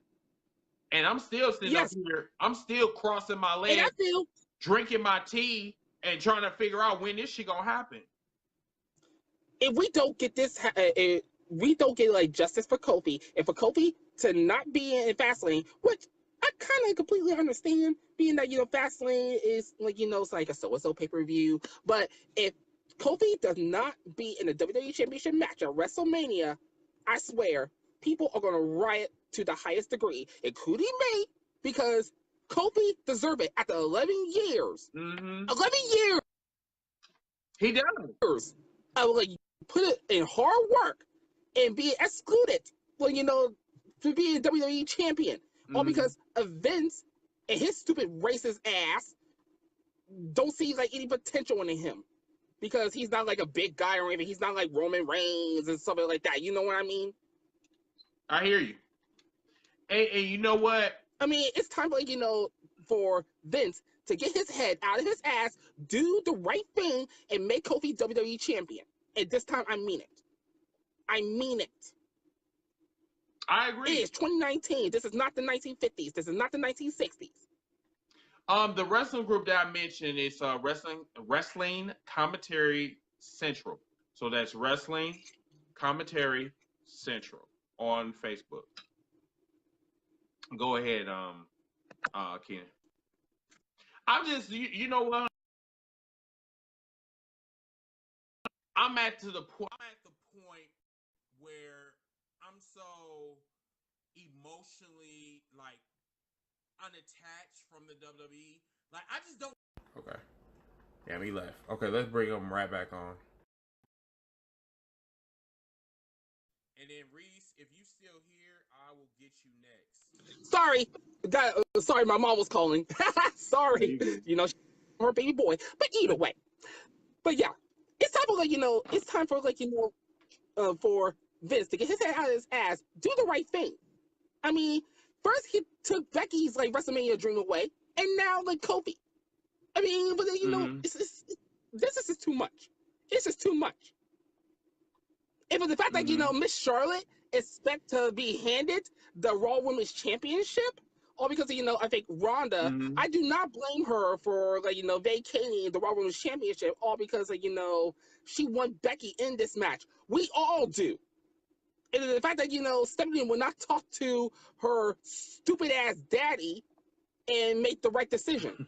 I do not blame Ronda for vacating our championship.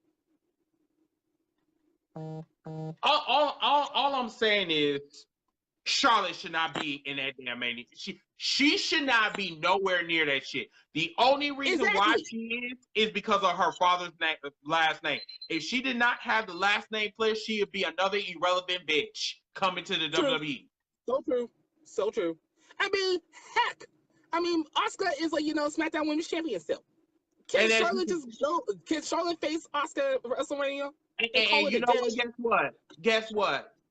They are not even talking about Asuka. And Asuka's one of the baddest bitches on there. And exactly.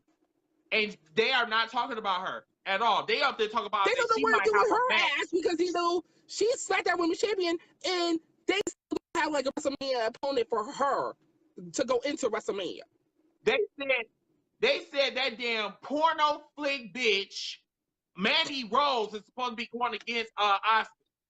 Exactly. Really? Mandy out of all people. That sick bitch.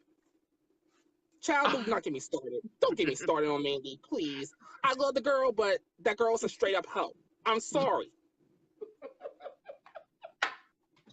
She is a straight up hoe. She do not belong in that SmackDown Women's Championship match. I mean, give it to her at FASTLANE, but at WrestleMania, leave her out of the equation. Give it to someone else who is the very deserving. Give the match to Naomi. I will see Naomi versus Asuka at WrestleMania for the SmackDown Women's Championship. Nice. Let Naomi become free time SmackDown Women's Champion. Hell. And John said that they think about putting in Lacey Evans, and that's fine. I'm just tired of Lacey Evans coming in looking like Sailor Moon and shit. I'm just like, I'm dead ass about that. Like, I'm just like tired of her just coming in there strutting and shit, talking about, do you have my English tea? I'm just like, bitch, where your damn Sailor Moon got that bitch? I mean, like, let me ask you this. What is up? What is up with Lacey? I mean, don't get me wrong. I love Lacey. That's my bitch. But what's up with her, like, coming out and then just go back to backstage? I mean, what's up with that? Can someone please explain me that? I mean, maybe they just maybe they just promoting pussy for that day or whatever. But I mean, if you're gonna just promote like that, I mean, she might as well just spread her legs. I mean, I'm just dead ass about that. I mean, I'm not trying to be rude. I'm just whatever. But Kitty, I gotta go to this call. I'll talk to you later. All right, see you. All right, let's get Reese on here. Hold on a second. I just see his. Where is he? All right, guys, I'm gonna get 2 more callers, and then we're gonna go to trash of the week. So bring Reese on here. When we go to trash of the week, I need to.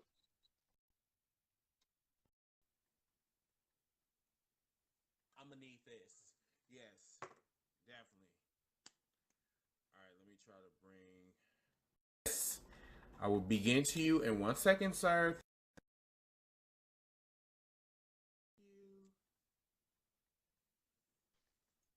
Hey, Chris.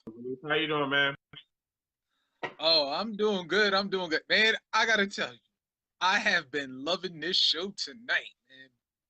Me too, bro. It's been really hype. I've never had so many motherfuckers come on here. I'm like, oh my God, this is like freaking life. But I'm glad we are doing this show tonight. But fuck all of that shit. Let's talk about you. Let's talk about you. You need to tell the world what you told me. Because the shit was all right. So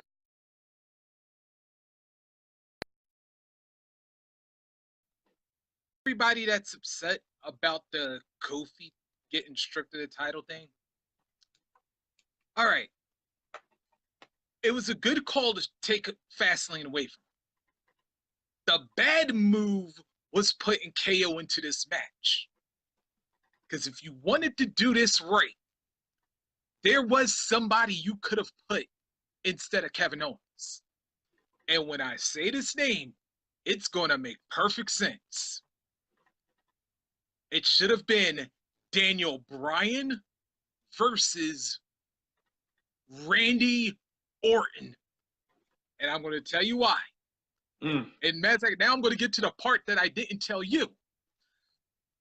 If you remember the end of WrestleMania 30, Randy Orton was not the one who got beat when Daniel Bryan won the World Championship. So, boom, you already have a 5-year grudge there. Orton beats Daniel to win the title. Kofi gets his shot at WrestleMania. Now, who? Now, wait a minute, I'm sorry. Sorry, New Day flashback. But who could you possibly, if you wanted Kofi to beat one person for the WWE Championship worse than anybody, who would have been more appropriate than Randy Orton? See, the thing about if that's what everybody know their history. Let's discuss. So, when me and Reese was talking about this, I'm just like, you know what? I'm gonna shut the fuck up. I'm not gonna say shit. I'm gonna leave this one alone because the thing is, Kofi Kingston and Randy Orton have some underlining hatred with one another, but guess what? It makes for great matches. Their feud is hot. It was hot back in the day, and it was hot at the Elimination Chamber, and it was hot during that tag team, the 6-man tag team match. And Randy, I'm like, stupid. Kofi, I know, hates Randy Orton for burying him 10 years ago. So it would have been a perfect storyline, like a perfect continuation with that storyline. And like I said, Reese is a fucking genius because I'm just like, how the fuck you gonna miss that shit? And that's what I'm saying.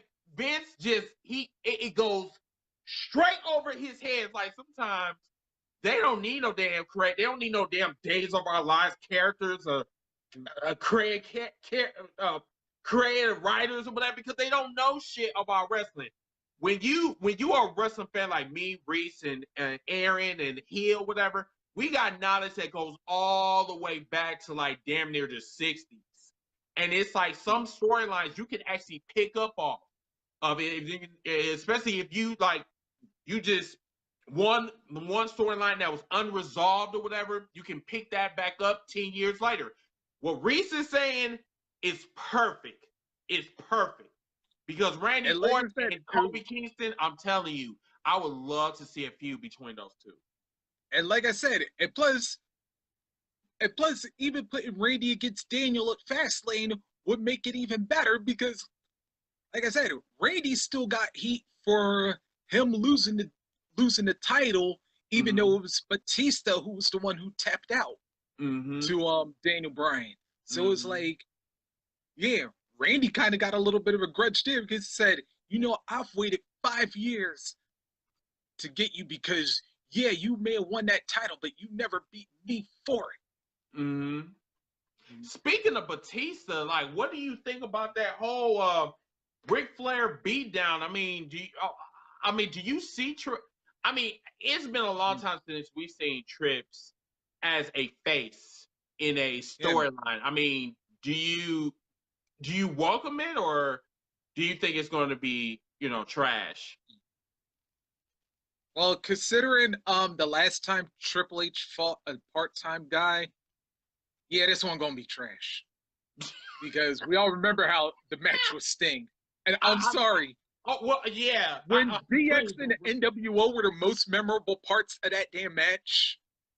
Please don't bring that one up. Oh, please don't bring that down. That was, oh my God, that was horrible. Okay. So. But you know what? I actually do have a twist to this story. What's that? And I remember, I think I talked to Suji or somebody about it. But I was like, if you paid close attention, you notice Ric Flair wasn't all that hurt during that, when we saw Batista dragging him out. I mean, he was turning pink. Oh, a little bit, but it was like, yeah, but he wasn't as, we didn't see like Flair like really clutching himself or anything. Or maybe he and I'm gonna pull an evolution routine because if you think about it, he kicked Randy out. He tried to sucker Batista out. He like busted Ric Flair wide open with that damn sledgehammer. And it was like, could you see everything coming full circle? All of Triple H's past evil is coming back by Ric Flair helping Batista beat him again. They're not going to do it, but that would make a lot more sense. I will probably say this. Maybe Ric Flair was playing with himself and he accidentally came when Batista actually came into the locker room. Maybe that might have happened because I'm sorry, that man was a little bit too pink. It's either he was having some pleasure with some women in the back, or that man was getting really fucked up in the back because he was, like I said, he was a little bit too pink. Well, you know, Nate was celebrating all weekend, so he probably was with some women, and of course, you know his wife. Anybody who remember like WCW days, if y'all remember the Flair for the Gold talk show, remember Rick always wanted to get with his mate, so he married her. Yep, and they got married on Space Mountain, but whatever. But yeah. One last thing before you go, Reese. So where do you see New Day in this situation? You know what? I would actually pull Owen Hart with them. And it was like, you know what? Just say enough is enough, and it is time for a change. But you know, so last week. So what you're talking about is come back as Black Panthers? Yeah. Oh no, I ain't gonna say they're gonna like go that far, but I was just like, you know, and I was talking to somebody about this that was basically pulling what most people say is Kofi's just mid-carder, but it was like, yeah, the reason a lot of people are seeing Kofi like that is because, and I thought about when Jim Ross said this one time about Kofi on commentary, is that Kofi's a nice guy, but at times he needs to show some attitude with him. He really do. And here's the thing. I thought back to the one time, if anybody remember when Kofi and Miz fought, like, and remember that one time Kofi gave that Trouble in Paradise and busted the hell out of Miz's face? Who, Miz? Yeah. Oh yeah, I forgot. He gave him a concussion. His ass all the way back from to Cleveland to Florida. Oh yes. Damn. Now and like I said, because Kofi has the moments, like we brought up we keep going back to the Orton feud, like when he messed up the car, or when he gave him the boom drop through the table and stuff. It's like moments like that. Kofi doesn't keep that momentum continuing. Right. His storyline, he's doing it so far.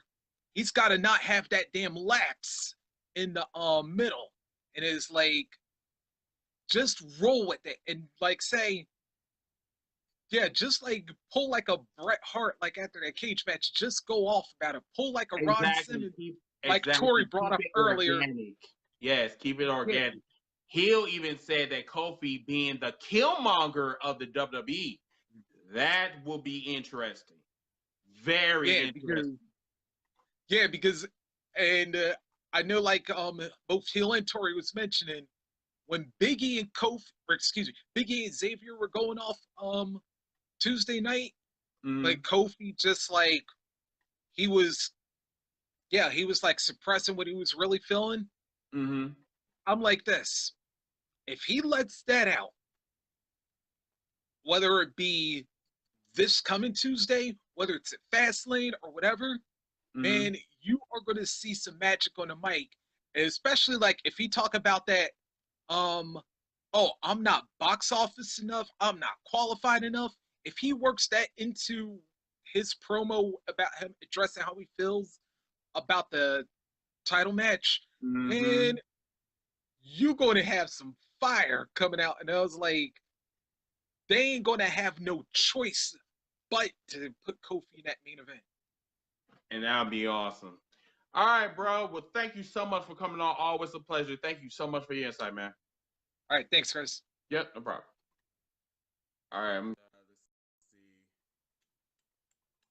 All right, let's get Doc Ock on. Damn. Shit, it's almost. Okay, it's like 10:10. All right. I'm going to bring on one more person because I forgot what time it was. What's up, Doc Ock? How you doing? Hello. What's going on? Not much. Just watching a little bit of TV. You know it is. You know. I feel you. All right, so what's up for this evening? You got a So lot of shit on your mind, so get out of my head. Okay. Okay. First things first. I want to wish WWE Hall of Famer Ricky the Dragon Steamboat happy birthday. Today was his birthday, so good for him. Mm-hmm. I think like 66 years old. So happy birthday to him. Mm-hmm. Also, I want to share some news that I'm not sure if you heard. Howard Finkel suffered a stroke this today. What? And yeah, I posted it on WCC. Yeah, Howard Finkel suffered a stroke today. His health has actually gotten really bad. Ooh. So my prayers and thoughts are for the Finkel family, and so hopefully he'll be back as soon as possible. Mm-hmm. Mm-hmm. What else you got for us? Okay, so remember that New Japan wrestler Takahashi? Yes. Where he broke his neck in G1 special? Yeah. He actually made a surprise appearance at a New Japan event. And Really? he actually looks in great health. He's moving. He hasn't wrestled yet because he's still not he's not out of the woods yet. Mm-hmm. He's not out of the woods yet, but he's on the mic and he said that he'll be back soon. But he could move a little bit, and yeah, he looks in great condition. Mm-hmm. Yeah, so that's news I kind of want to share about that. So that's pretty good. Mm-hmm. Yeah, so let's just say WWE had an interesting week. Obviously, you heard, yeah. So I want to give a little details about Vince McMahon hiring back Bruce Pritchard. For some of you who are with us in the show, if you've been hearing that name a lot, I'll let you know who he is. Bruce Pritchard used to be a former writer for the WWE. He started working in the wrestling business when he was 10 years old. Him and his brother Tom. Tom and Bruce worked for Houston Wrestling with promoter Paul Bosch through their whole lives. Tom ended up becoming a wrestler. Bruce became a behind-the-scenes guy. And around 1987, Bruce Pritchard ended up being with the WWE, and a lot of people know him as Brother Love. Mm-hmm. So, and then from 87 through 91, he was let go. And then he came back in 92. Mm-hmm. And then he left in 08 because he was carrying a concealed weapon a few years back. Really? Yeah. And throughout the years, Bruce Pritchard was doing wrestling appearances and stuff, and he actually wanted to retire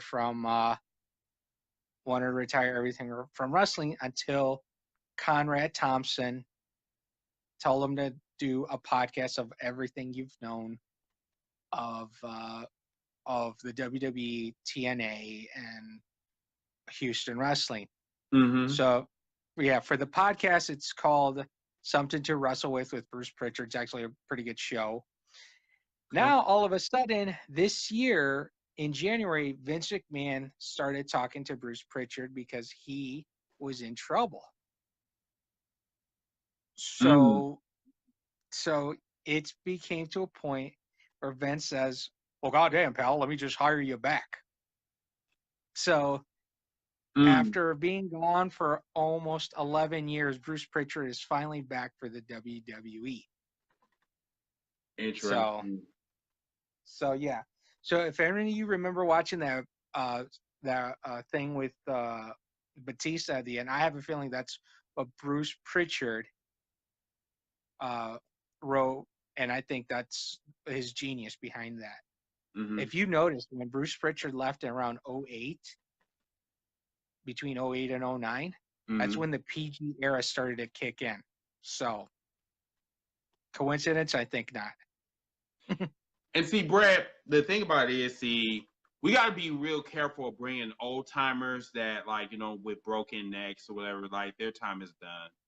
Their time is done. Like, as much as I like Stone Cold and I love The Undertaker, Edge or whatever, they should just come back as, like, mentors, not coming back as the ring, because coming back to the ring, because it's just, their time is done. Like, you don't want to embarrass yourself, and especially, you know, that you can't go no more. In your heart, you feel like you can, but that's a dead issue.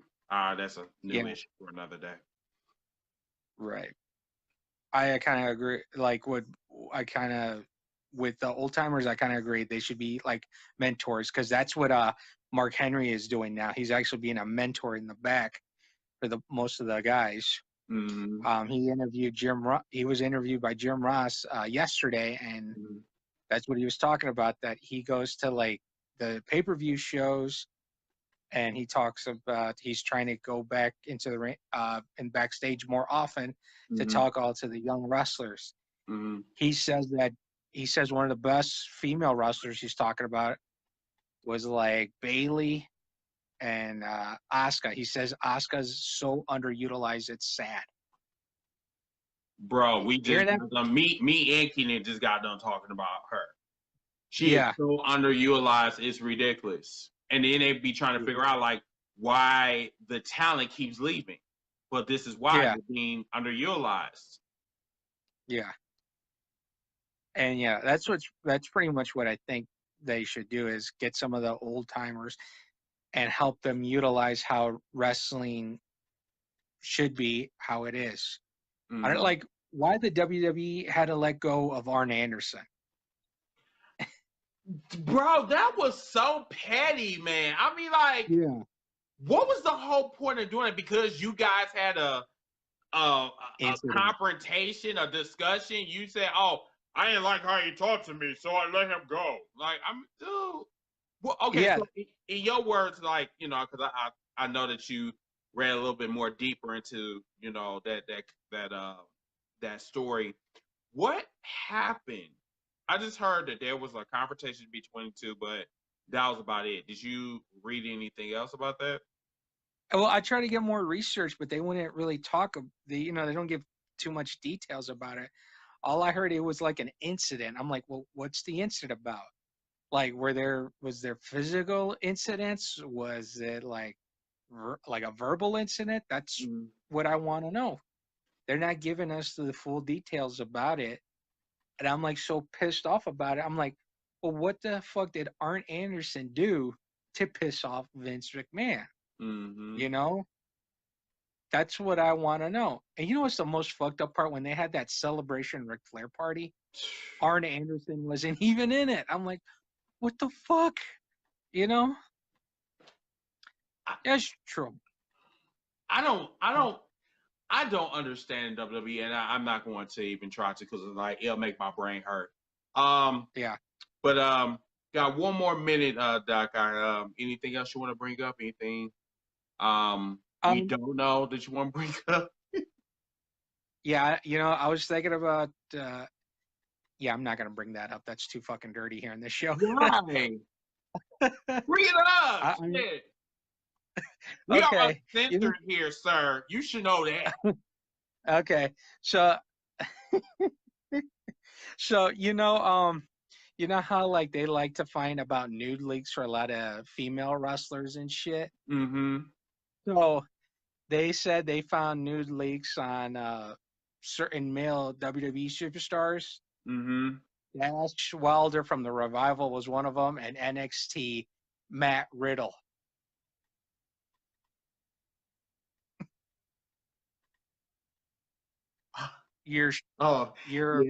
I heard dude from the revival was hung like a horse. Yeah, you shouldn't have brought that one up. I thought you would brought up how they try to bring back the Attitude Era with a moment of bliss. Remember that shit? Yeah, I was laughing when I saw that. And I hear Corey Graves losing his damn mind. I'm like, dude, you're with Carmella. Shut up. Right. I'm like, dude, like, you already cheating on your wife. I mean, like, now you want to go after bliss? I'm like, no, it's not going to be a moment of bliss with you. Yeah. Stop it. But anyway, Doc, I got to get going, but thank you so much for coming on, man. Yeah, I'll probably be at Aaron's show, too. 4 times a week. Oh, it's crazy. All right, man. See you later. Yep. All right. Let's see. All right, so that concludes our fan reaction. I think Matt will probably show. Oh, Matt is here actually. Matt, can you send me a request so we can do Trash of the Week? And while you are coming on, I am going to warm this up or whatever. Trey, thanks so much for the shout out. And no, this is not an interview show. I don't know why people think that this is an interview show, but no, this is not an interview show. This is actually just a podcast or whatever. But I will have a special guest next week. As a matter of fact, I hope that same person that I was talking to earlier is still here, because as a matter of fact, I'm going to send this out to him right now if he's watching. So, Mr. AJ Steele, we would like for you to be our special guest next week on #HealsForLife. I definitely want to kind of get into more of our discussion, whatever. So it will be an honor to have you as a special guest. So you can either answer now or you can hit me up or Matt. So either one, it doesn't matter. But yes, we would love to have you as a guest. All right, so Matt just showed up, so I'm going to bring him on real quick.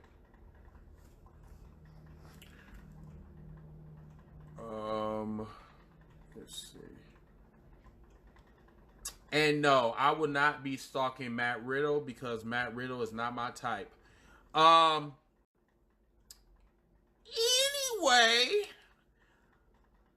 Matt, can you send me another request if you could, brother?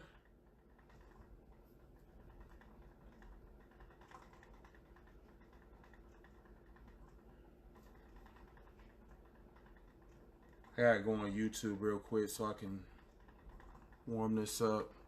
So right now, everybody, we just I'm taking a little mini break. I'm waiting for Matt to send his request so we can go ahead and start Trash of the Week real quick. So be patient with us, okay? And once again, we do appreciate you guys for participating tonight. We had a lot of callers, a lot of people viewing us this evening. So, like I said, if you want #HealsForLife Wrestling Podcast to get big, all you gotta do is just spread the word about us and let them know that this is not your average wrestling podcast. We keep it real here, and we just, you know how we are. So, all right, let me get Matt on real quick.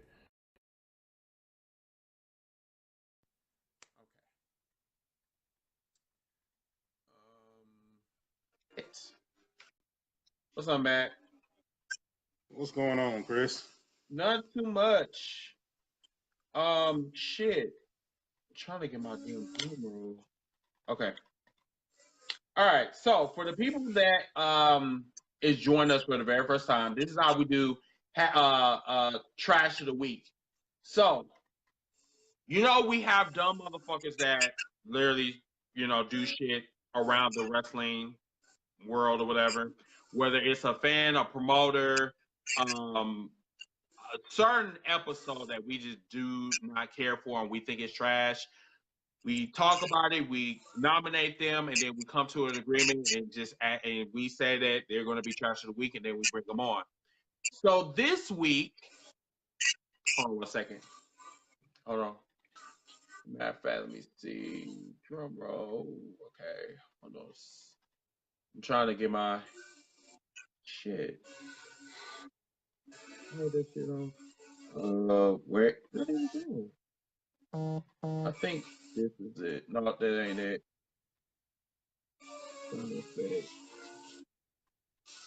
This is what happens when I should have did this while I was coming on the air. Okay. Okay, so this is trash of the week. All right, let me get ready to do this. Oh, where's my shit? Okay. All right. Now this shit don't want to come on.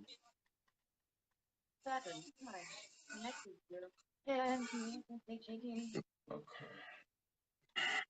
Hold on there. Okay, there we go. All right. So, trash of the week goes to, drum roll please.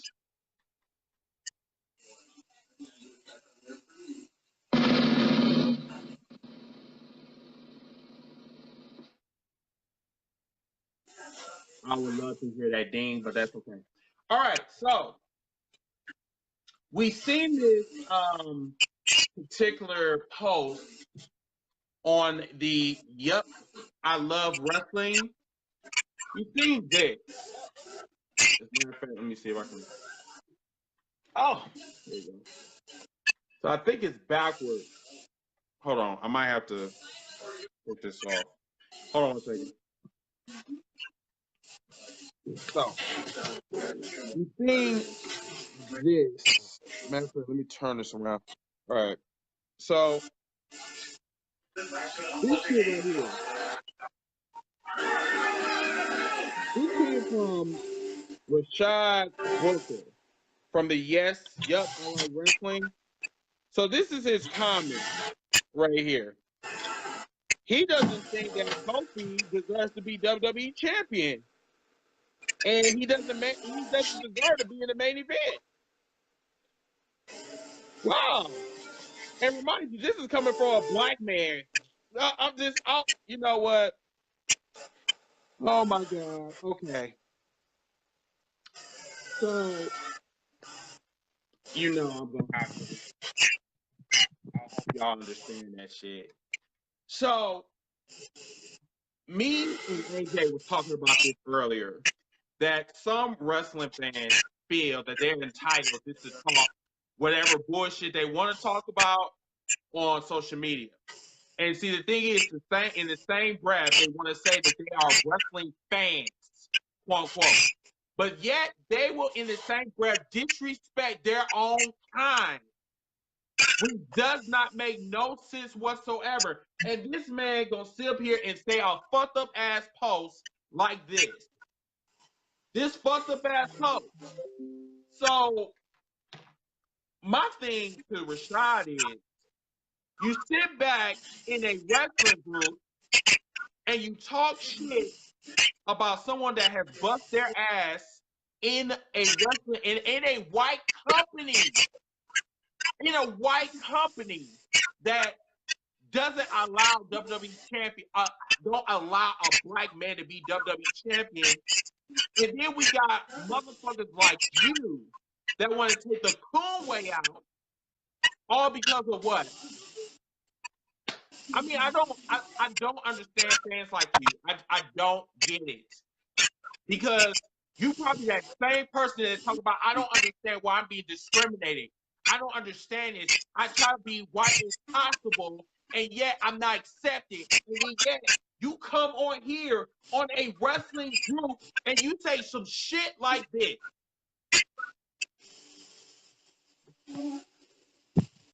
I have never had a problem with you. I've never gotten into a confrontation with you. And nor do I really want a confrontation with you. However, when you say shit like this, you are pissing me off and you are asking for a confrontation.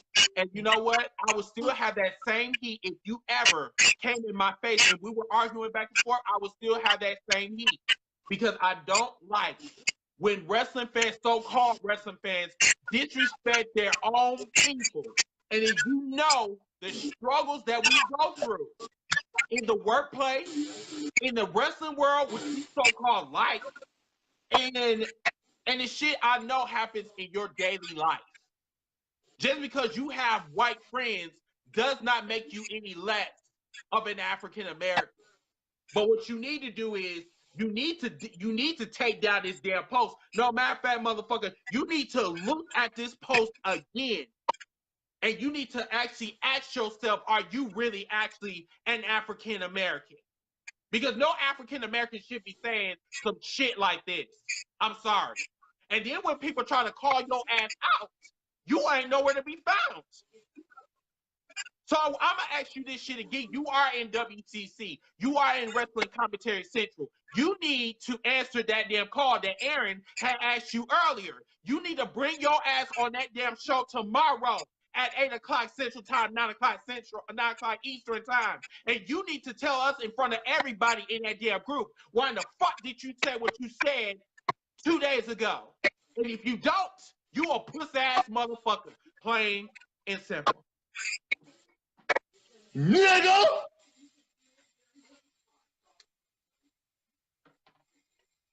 Don't hide behind a keyboard, because that shows a lot about you. And a lot of you wrestling fans like to hide behind keyboards, but then when you are put out on blast, you are nowhere to be found. We ain't doing that shit, because you either have two options. You can either show up, or we will come in, Yes, I Like Wrestling, and call your ass out. It's either two. You got two options, and you don't have a choice at this time, because I really want to know what was on your mind when you said that shit. Because I love Kofi Kingston. Kofi Kingston is one of the most well-deserved people that should be WWE champion. And you should be a fucking shame of yourself as a black man saying some shit like this. I'm done. Now you can go.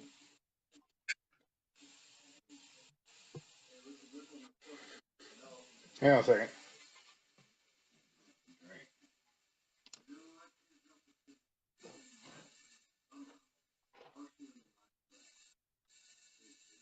We await the preacher.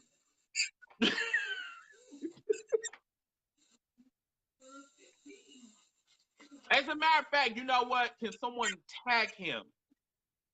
Tag his name in this shit, because I want him to see this.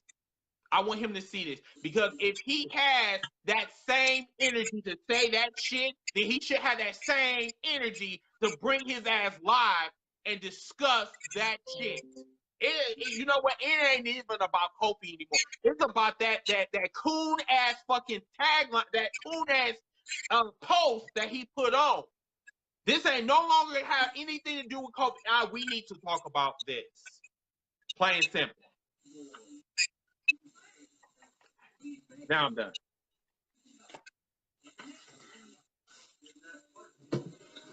Ladies and gentlemen of the WCC jury, we are here in front of the Honorable Chris Dilworth. Court's in session!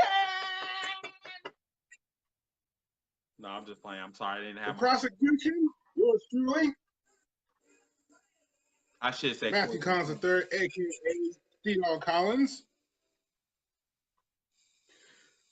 We have gathered here this evening. Yes. On hashtag Heels for Life. Yes, yes, yes, yes. To bring to light the ignorance. Yes, the ignorance. The foreshadowing. The foreshadowing. The shade. The shade is real. The stale tea that has been brought upon our brother Kofi. Yes, brought upon Kofi. Say it. By a bow tie wearing. Bow tie wearing. Crusty stank bean pie serving. Oh, without the Vaseline. Oh, Jesus Christ. Come on, preach.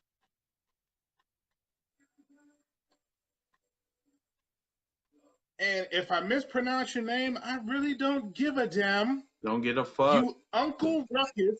Uncle Ruckus. You Uncle Ruckus. Uncle Ruckus. Say it again. Heathen. Heathen.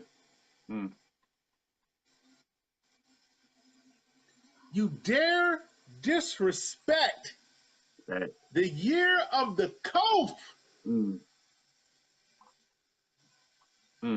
We, the fans and the jury of WCC, who have stood by for 10 years and won and watched as our brother Kofi has sat in WWE, collected titles, better preach, collected acknowledgments, collected fans, only had one mess up of when he accidentally lost his accent. Accidentally. And yes, Triple H and Shawn called him on it, and he acknowledged the mess up.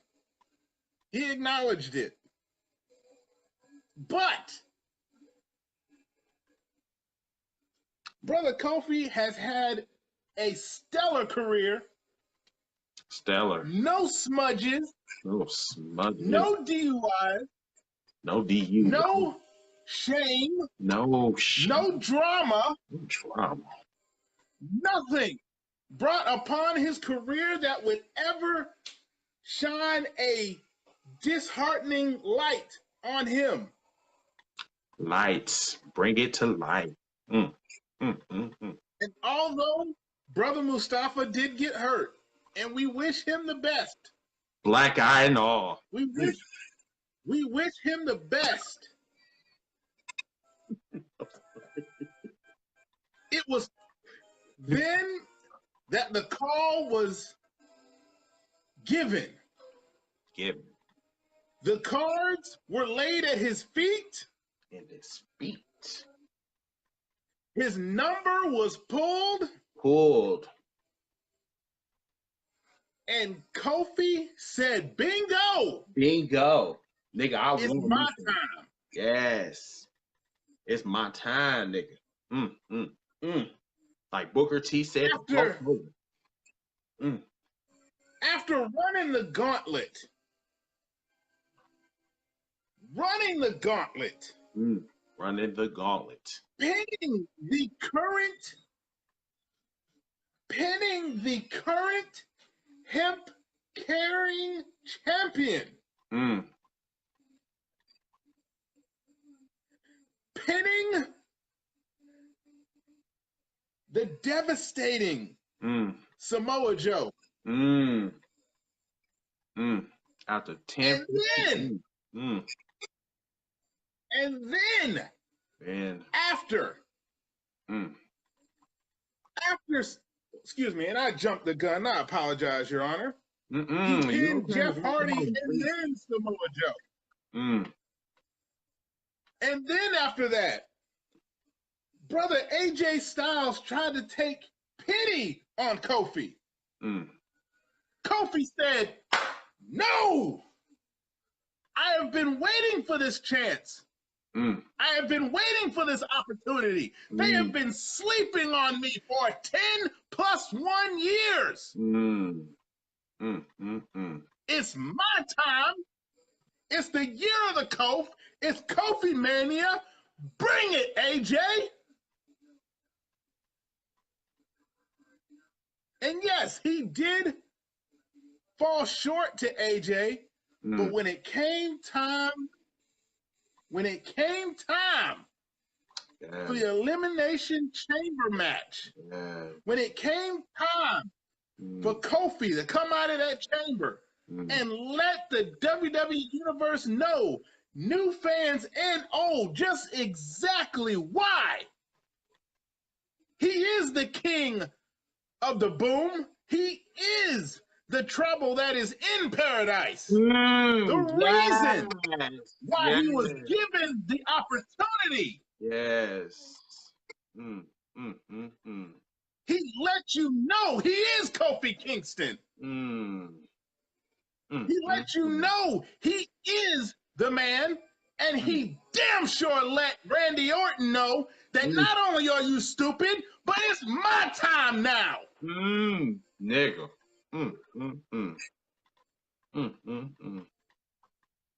You better preach. But then came Tuesday.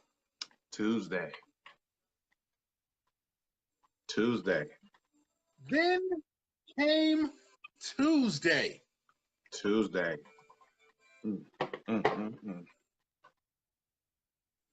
We're thinking we're going to get an awesome reception. We're thinking we're going to get a magnificent contract signing of Kofi Kingston and the current WWE champion, Daniel Bryan. Because the Tuesday after Elimination Chamber, Sir Shane McMahon had let Kofi know that he was going up against Daniel Bryan at FASTLANE for the WWE Championship. Preach. And it was only a matter of time to when we had to wait for the next Tuesday for Kofi to sign on that dotted line.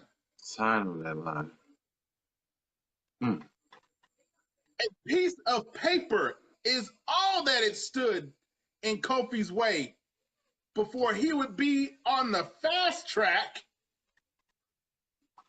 I said only a piece of paper was in Kofi's way before he could be on the fast track to FASTLANE. FASTLANE. With that sign, dotted line. Yes. But then, just as Kofi was about to sign,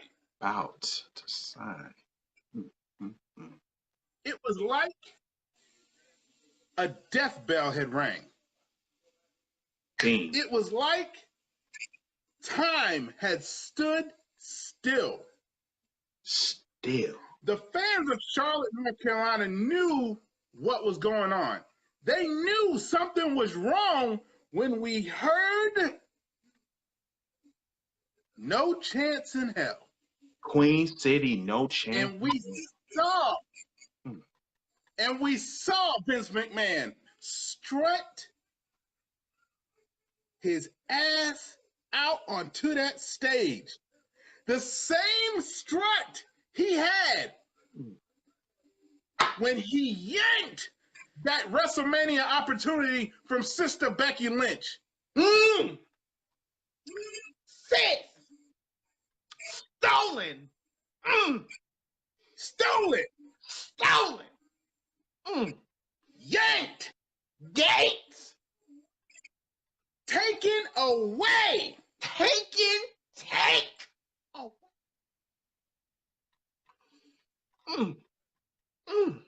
So now, as we're listening to this half-hearted, half-assed speech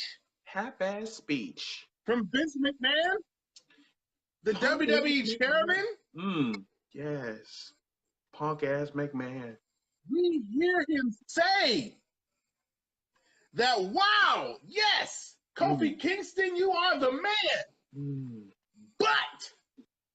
But I don't think y'all heard me. He said, Kofi Kingston, you are a great talent, but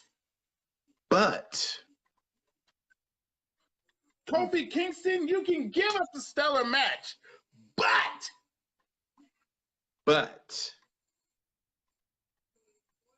apparently there is one that can do better.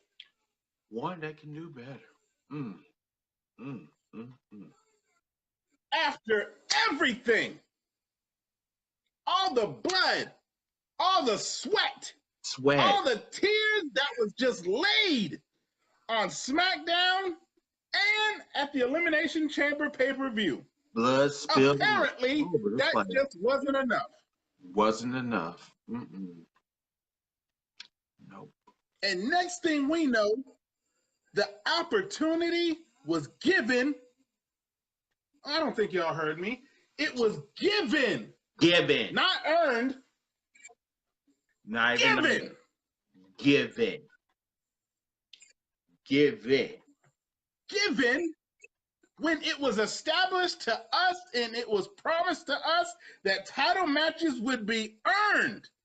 The rematch clauses were no longer in effect.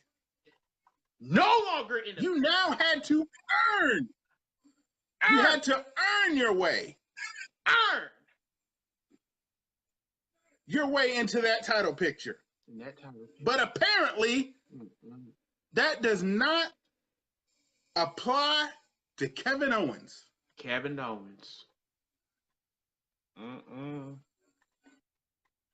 So now, brothers and sisters of WCC, the Honorable Chris Dilworth, Mr. King Bring It, apparently now, we witnessed that opportunity that Brother Kingston worked so hard for. We witnessed that opportunity be taken away and given to KO, Kevin Owens. Now, while some of us, while some fans are stating this is only a blessing in disguise, we could possibly still get Kofi versus Daniel Bryan at WrestleMania.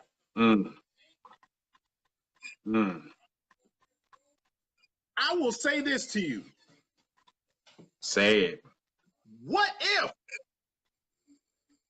And you need to look at those words. What if? What if? ... What if? What if that does not happen? What then?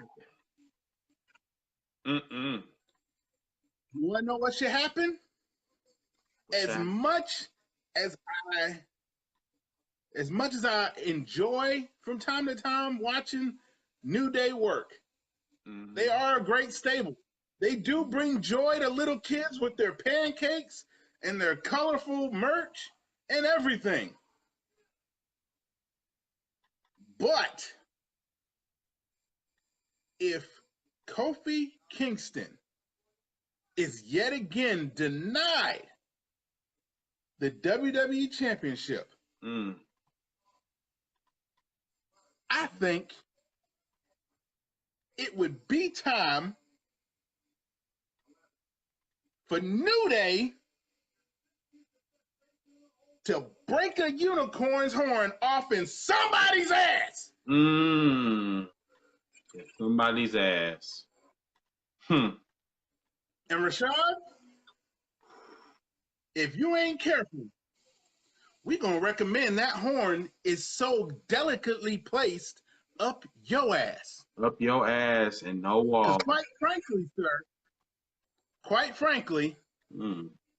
you, sir, you apparently need your ass put back in the fields. Put back in the field with the rest of that house. You've been in the house too damn long. Too damn long. Negro.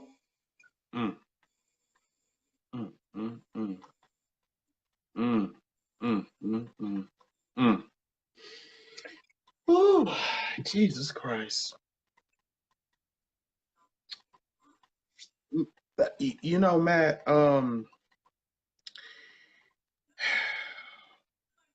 know, as much as I love people's opinions about the wrestling business, you know, and I told AJ this earlier, that I think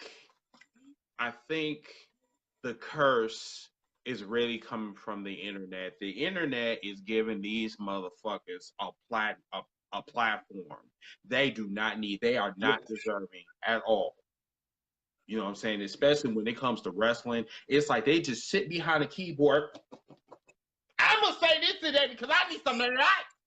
You know, instead of like, you know, talking logically with facts instead of fiction, these motherfuckers want Right. you know, and then when I see shit like this, like, you know, and then you have the nerve to have a bow tie and shit, looking like you just about to serve some tea to a whole bunch of white folks on a damn boat. I'm like trying to figure out, like, nigga, where the fuck your blackness is at? Just because your picture is from the 60s and shit, you know, does not mean that like, what are you telling us?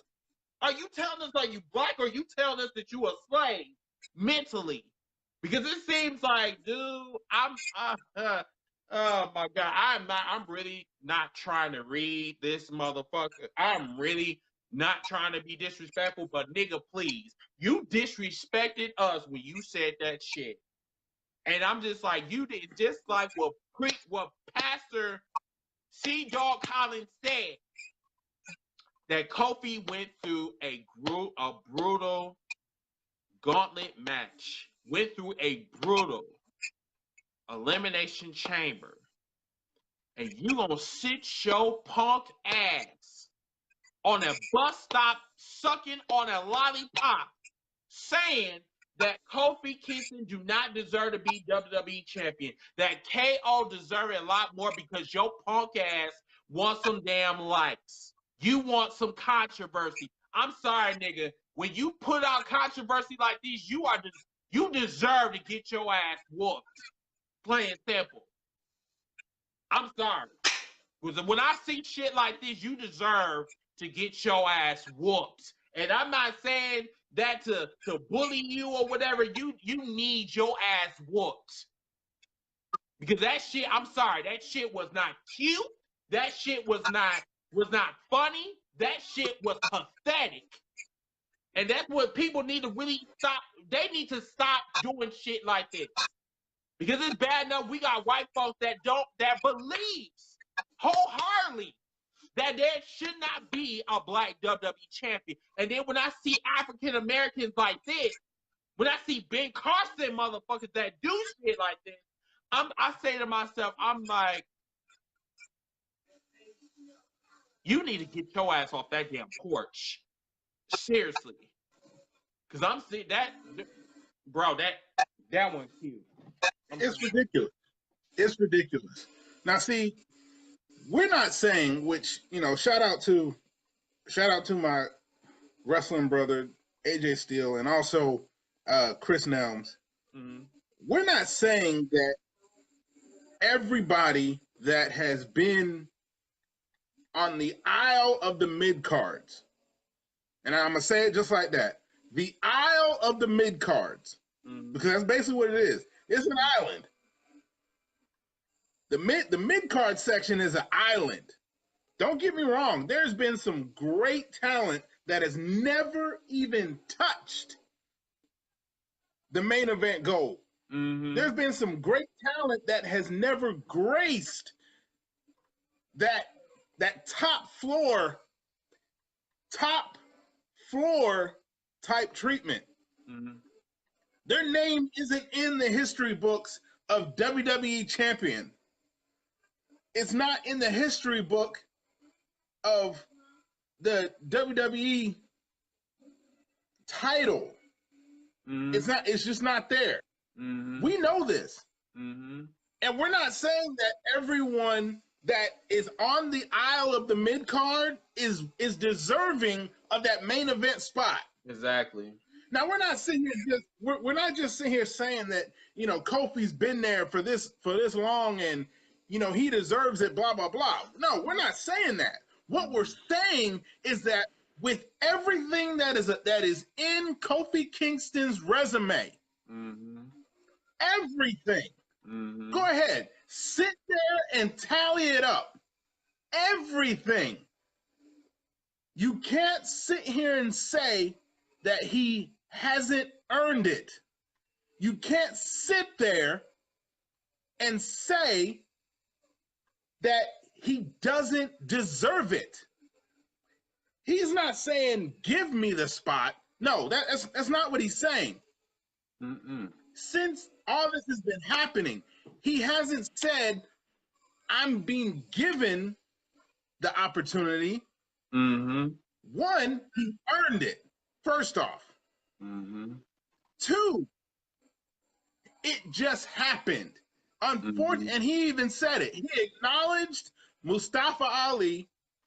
He said, even though I hated how the opportunity came about, but the fact of the matter is, when it was time for him to come up to that plate, he knocked that shit out of the park. Exactly. So while most people want to sit here and say that Kofi is just hot for a minute, no, the catch is Kofi has been hot for a while by himself and with New Day. Kofi's been hot for a while by himself and with other tag team partners. It ain't just where Kofi's just kind of fell back and, people just kind of be like, oh, well, who is this guy? No. It's where that not only, this is something that Jimmy Uso kind of brought to light. Jimmy Uso, as he stated, has not been injured since he's been with the WWE. That is true. But has Kofi? Because we ain't gonna talk about that. We ain't gonna talk about that. We ain't gonna talk about it. As New Day said, they've been consistent. How many times have they been to WrestleMania? Consistently. How many times have they been featured? Consistently. How many times have you seen Kofi consistently, and it's been where he's never had to be repackaged? He's never had to break his stride because fans just happen to not really get him.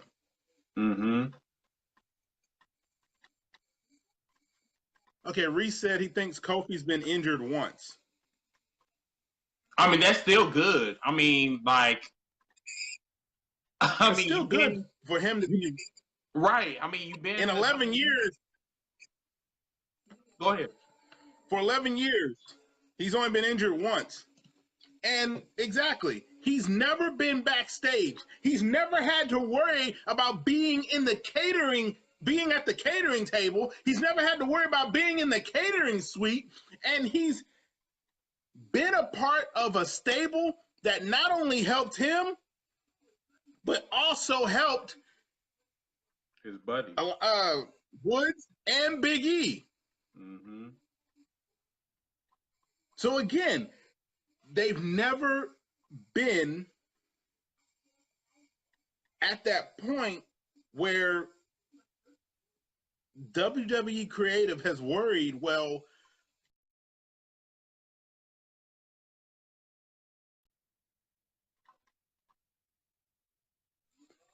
I thought we lost. As Woods has stated, he's never had an issue backstage. Everybody likes him. Everybody knows they can depend on him. Everybody knows Kofi is going to give 100% from start to finish. Everybody knows what to expect from Kofi Kingston. So again, while there are some of those out there that just want to be like, well, we don't think every mid-card person should be given opportunities. No, nothing's ever been given to Kofi. He's earned every single spot he's been in. And when that call-up happened, like he said, he keeps his blade sharp. He stays on the ready. So he's ready. So yes, I'm like most. I'm waiting to see what happens. Am I disappointed that I'm not gonna get Kofi versus Daniel Bryan at Fastlane? Yes, I am disappointed. But we just gotta wait and see what happens. But that doesn't mean that we're not gonna voice our opinion about how pissed off we are. Mm-hmm. That doesn't mean that we're just gonna sit back and say, yes, Master Vince, you show is right, sir. you know what you was doing, sir. Speaking like a damn yes, sir. We just don't know anything. We just some simple fans, sir. We'll just take anything you motherfucker, please. No, we're not just gonna sit back and take whatever you give us. We're not just gonna sit back and be quiet. We're not just gonna sit back and be like, we're gonna tweet about this. No, We're not like those fans that Triple H was talking about years ago, sitting here talking about, well, I'm gonna send a tweet, and me and my buddy, we're gonna stop watching wrestling. No, we're not gonna stop watching wrestling. We're still going to keep watching wrestling. Mm-hmm. We're still going to watch wrestling. Mm-hmm. We may check in on WWE every now and then, but we'll be watching the alternatives that are now being given to us. The alternatives that are being made available to us. Mm-hmm. The alternatives that Vince McMahon is so worried about them stealing their venues. Mm-hmm. I mean, because any puss ass motherfucker gonna go back to Madison Square Garden and say, I don't want them to be in Madison Square Garden because it might make me look bad. Motherfucker, when is the last time you was in Madison Square Garden? 10 years ago? And now all of a sudden, because another company that you don't like, because you don't want no other competition to go against you and your product because you know that your product is trash. Now you want to go back and you want to be a snitch and talk about, oh, no, I don't, no, no, that, like I said, there's a word for that. It's called cock blocking. That all you fans, that some of these fans out here want to talk about, well, Vince did do the right move. Vince did make Madison Square Garden, about 20 years ago. Man can't even sell out a damn arena. And then this man want to turn around and be upset. What he should do is be upset with himself. Plain simple. You know what, Jose? Now, as Chris is... Hold on, let me say, I'm going to say it right now. He said that he stopped like 6 years ago when they had Super Cena. Bro, I'm going to tell you like this. Like I told everybody else last Tuesday and Monday, bro, I'm on my fucking cliff. I'm on my cliff right now with the damn WWE. And I'm serious. Watch the WWE fuck this shit up at WrestleMania. If Kofi Kingston do not become WWE champion, I am done with the WWE. I'm officially done. I'm done.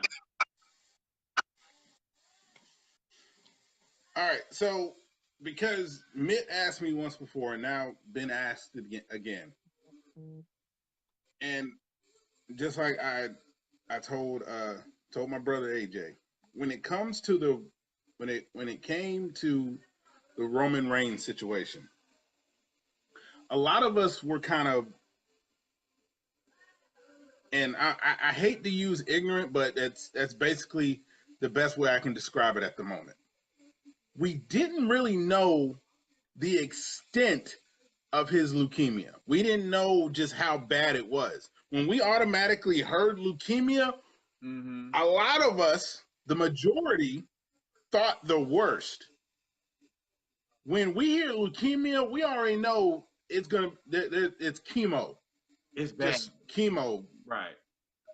You know? Right. So we're sitting here thinking hair's gonna be lost, weight's gonna be lost, a whole bunch of stuff.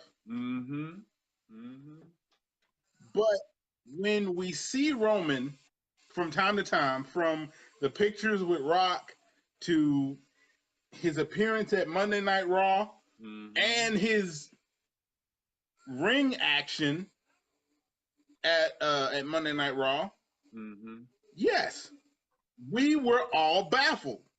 Now, we're not like some of these other people where we're sitting here saying, oh, it's a work. No, we're part of the group of, wait a minute, I thought leukemia did this to you. We're part of the group of where, wait a minute, why does he still have his hair? Isn't he doing chemo? We're not part of that group that just wants to be like, oh, well, he just needs to be this way because he has leukemia. No, that's not the case at all.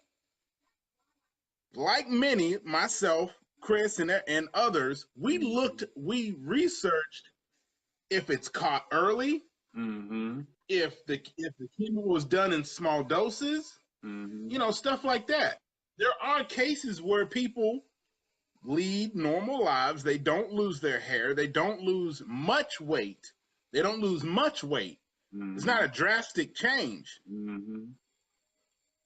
That's the group that we're a part of. We're a part of that group that does our research when we sit here and say that if this is what WWE is doing, which, and I'll get to another point in a minute. If this is what WWE is doing, that's fucked up.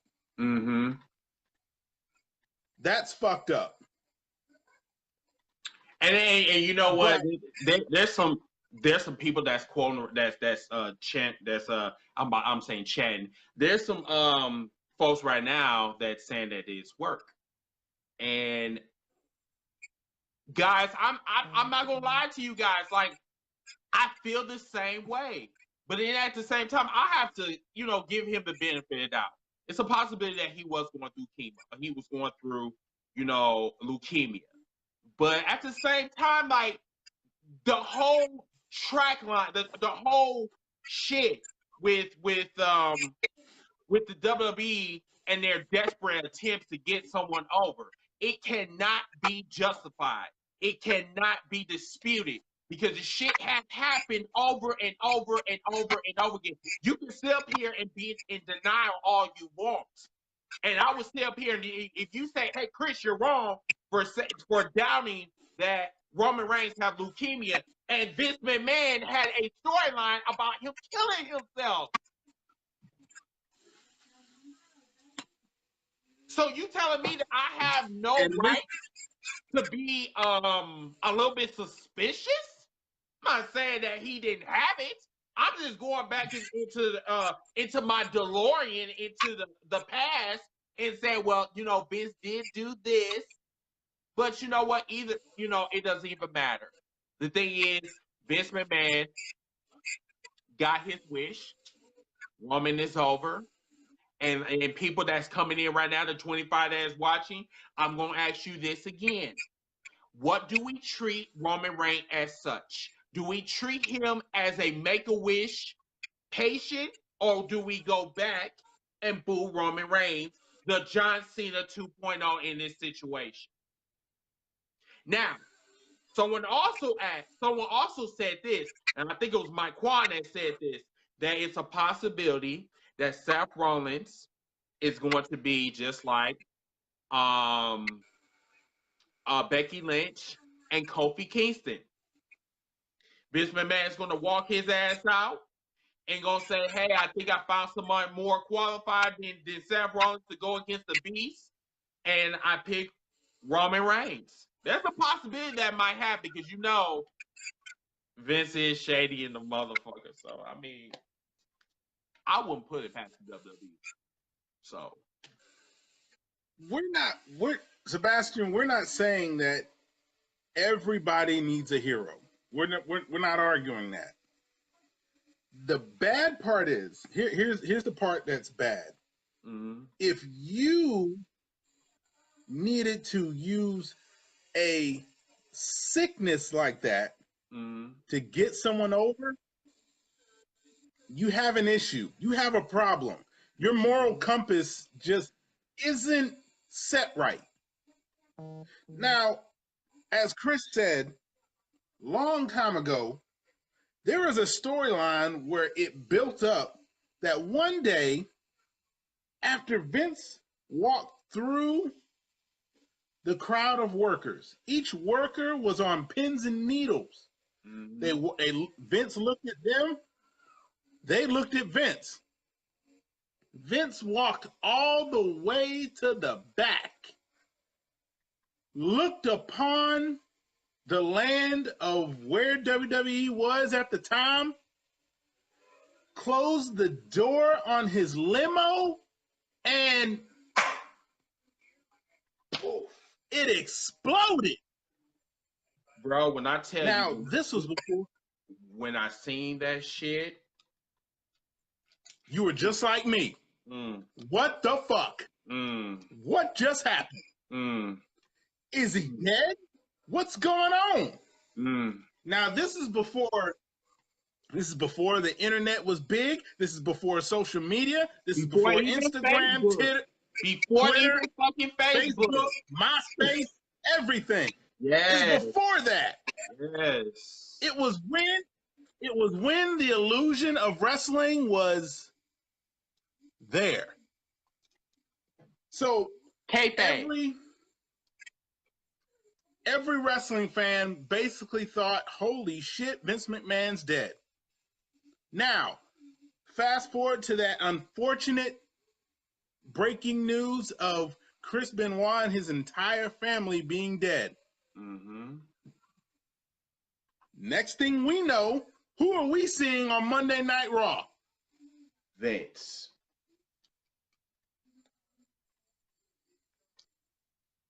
Vince. Vince. Wait a minute, didn't you? Well, wait, didn't he die the other day? What? Did he die the other day in an explosion? Oh, wow. Really? You really want us to get into your program by you getting into an exploding car? Okay, all right. Really? Oh, okay. And then all of a sudden you come back after, Chris Benoit kills himself and his kids, allegedly. I just say you will go to those extents, to those strong extents to get someone to watch your shit. We fast forward to 2019. That's why we are asking these questions. If you, and I said this earlier in the podcast, that Vince McMahon has came up with or attempt to come up with an incest storyline with his kids. That's why we are asking these questions. It has nothing to do with Roman Reigns having leukemia.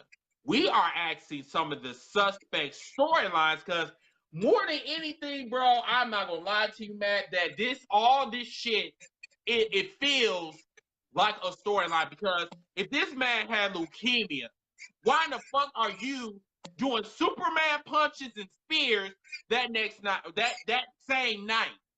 It feels like a storyline.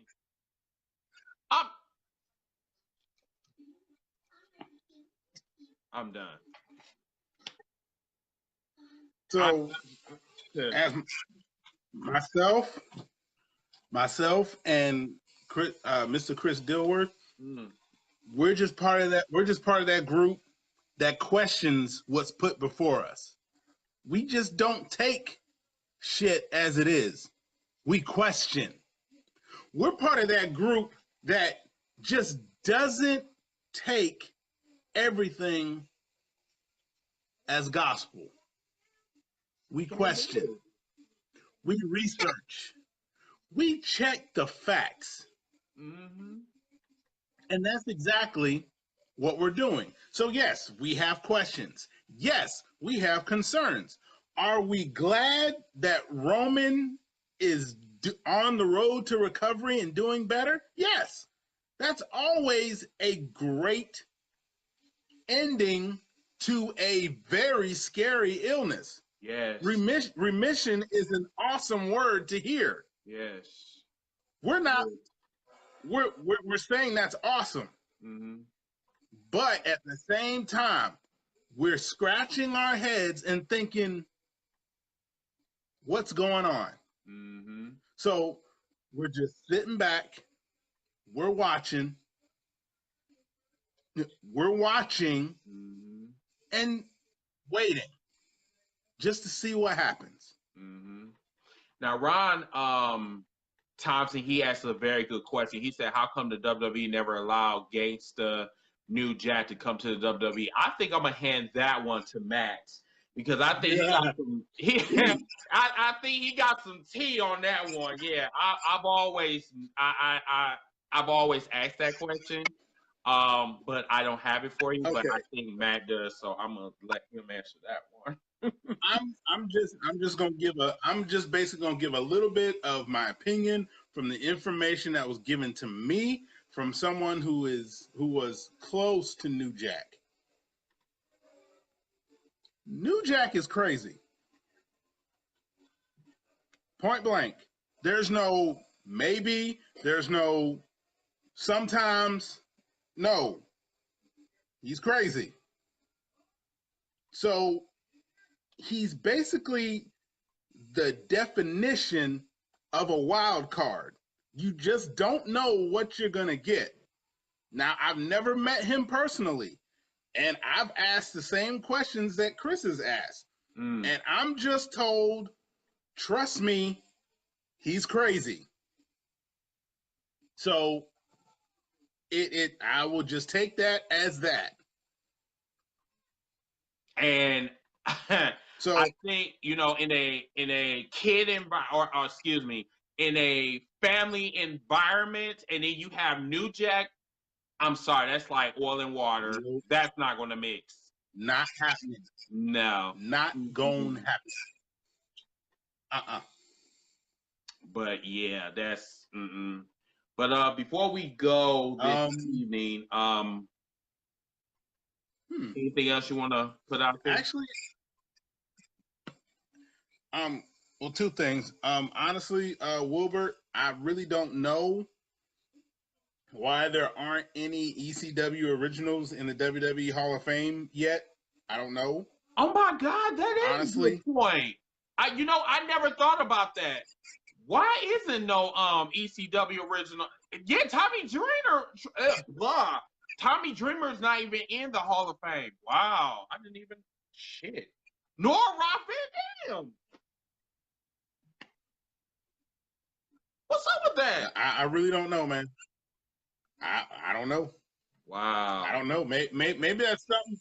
Maybe that's something we should get trending on Twitter. You know what? Why aren't any? I think that's a good idea because as long as the Hall of Fame been in existence, like, in this era or whatever, like none of the stars like never have been taught, like, never been like thought of, talked about. Like I don't want to bring up this name because this name is disgusting. Everybody talking about the Honky Tonk Man, going into the Hall of Fame, and it's funny that we was talking about race. I'm gonna let you have that one. Oh, okay, that's fine. I'm just making sure because yes, personally, I met Honky Tonk Man when I was being inducted to the Hall of Honor at BCW, Bruce City Wrestling here in Wisconsin.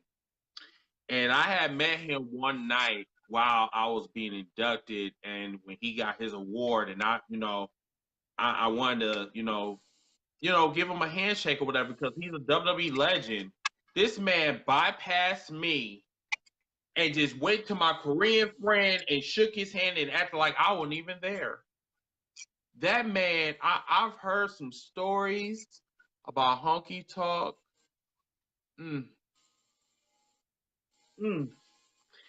That man single-handedly fucked up my night. Single-handedly. Because I already heard stories about racism going on in BCW, but then to bring this overrated bitch-ass motherfucker that, you know, fans always talk about, well, he's the longest rank. He's the bitch-ass motherfucker's overrated. I'm sorry. And I'm sorry, like, this man comes out and doing a impersonation of, you know, Elvis. I mean, the man is fucking bloated, man barely can wrestle. And then on top of that, the motherfucker's racist. I'm like, no, I'm good. No. So I'm like looking, I'm like, everybody talking about, oh my God, the honky tonk man is gonna be in the Hall of Fame. I don't give a shit. I guess, man, fuck out of here with that shit. And you know what, Samuel? Why the fuck Taz is not in the Hall of Fame? Why? So that's what I'm saying. It's a whole lot of people that is in a Hall of Fame that don't even need to be. Donald Trump, his old uncircumcised fat ass is in the Hall of Fame. Why? And then China. I don't understand about China. They're going to use D-Generation X to put her in the Hall of Fame, and she should be in the Hall of Fame by her damn self. But because Stephanie is being a bitch and Hunter is being a pussy, they are not going to allow China to have her time in the spotlight. That's why I told everybody I am so fucking done with the damn WWE. I'm done with that. Yeah, and that's what I'm saying. Guys, if China should be there solo. China did so much shit. Man, look, China did shit that some of these men were unable to accomplish. She became the first woman to be IC champion and had a decent feud with Y2J. But yet, because of Stephanie McMahon, I mean, this is the same bitch that slept with Triple H. And then this bitch got the audacity to be upset. Bitch, you slept with Macho Man, bitch. And then you have the audacity to be upset. You should be upset because you are a hoe. That's what you should. Sir, it's 11:30. I'm not gonna get upset. I'm not raising my high blood pressure to talk about some hoes. I mean, it just don't, bro. It don't make sense. That's all I'm gonna say. It does not make sense. So it don't. It really don't. So, guys, I'm gonna start winding down because my phone has let me know that I am at 15% battery life. Too. Shit, that's funny, guys. Both our phones are at 50%. You should know when you walk into the hashtag Heels for Life podcast, we gonna be savage. We gonna be petty. We gonna give everything to you straight with no chaser. No fucks given. We say that for we say that for a reason. I try to tell people when we come on, especially this evening, because like Doc Ock was right about one thing. This whole week has been it's been a very interesting one, but I knew when I came on here, like, what can I say tonight versus what I said Monday? And it's just like I think I just kind of outdid myself by a factor of 2. You know, not factor of 2, factor of 10. I mean, we talked about everything. And the crazy thing is, like, we got something else to look forward to. Like, you know, Kofi Kingston. Like, you know, is he going to be at WrestleMania? Like, you know, FASTLANE is in about a week or so. So a lot of shit is going to be revealed, you know, in about a week or two. So, but yeah, fans, like, just like what Matt said, like, you never know what you will see on hashtag Heels for Life. That's why it's very important for you guys to tune in every Thursday at 8 o'clock Central, 9 o'clock Eastern time. So, but yes, I appreciate the love from everybody. Me and Matt, we are going to continue doing our thing. And if you want to follow us on Instagram at #HealsForLife Wrestling Podcast. Also follow us on YouTube, #HealsForLife Wrestling Podcast. Also, you can follow me. You can follow Mr. Matthew Collins. And the main place that you can follow us, we got our wrestling group, Wrestling Commentary Central on Facebook. So all you got to do is request to join. You're in. But that's all I have this evening. Until that time, I'm your host, Mr. Team Bring It. That's Mr. C-Dog Cons. We'll see you guys next week. And you guys have a wonderful and prosperous weekend. Good night.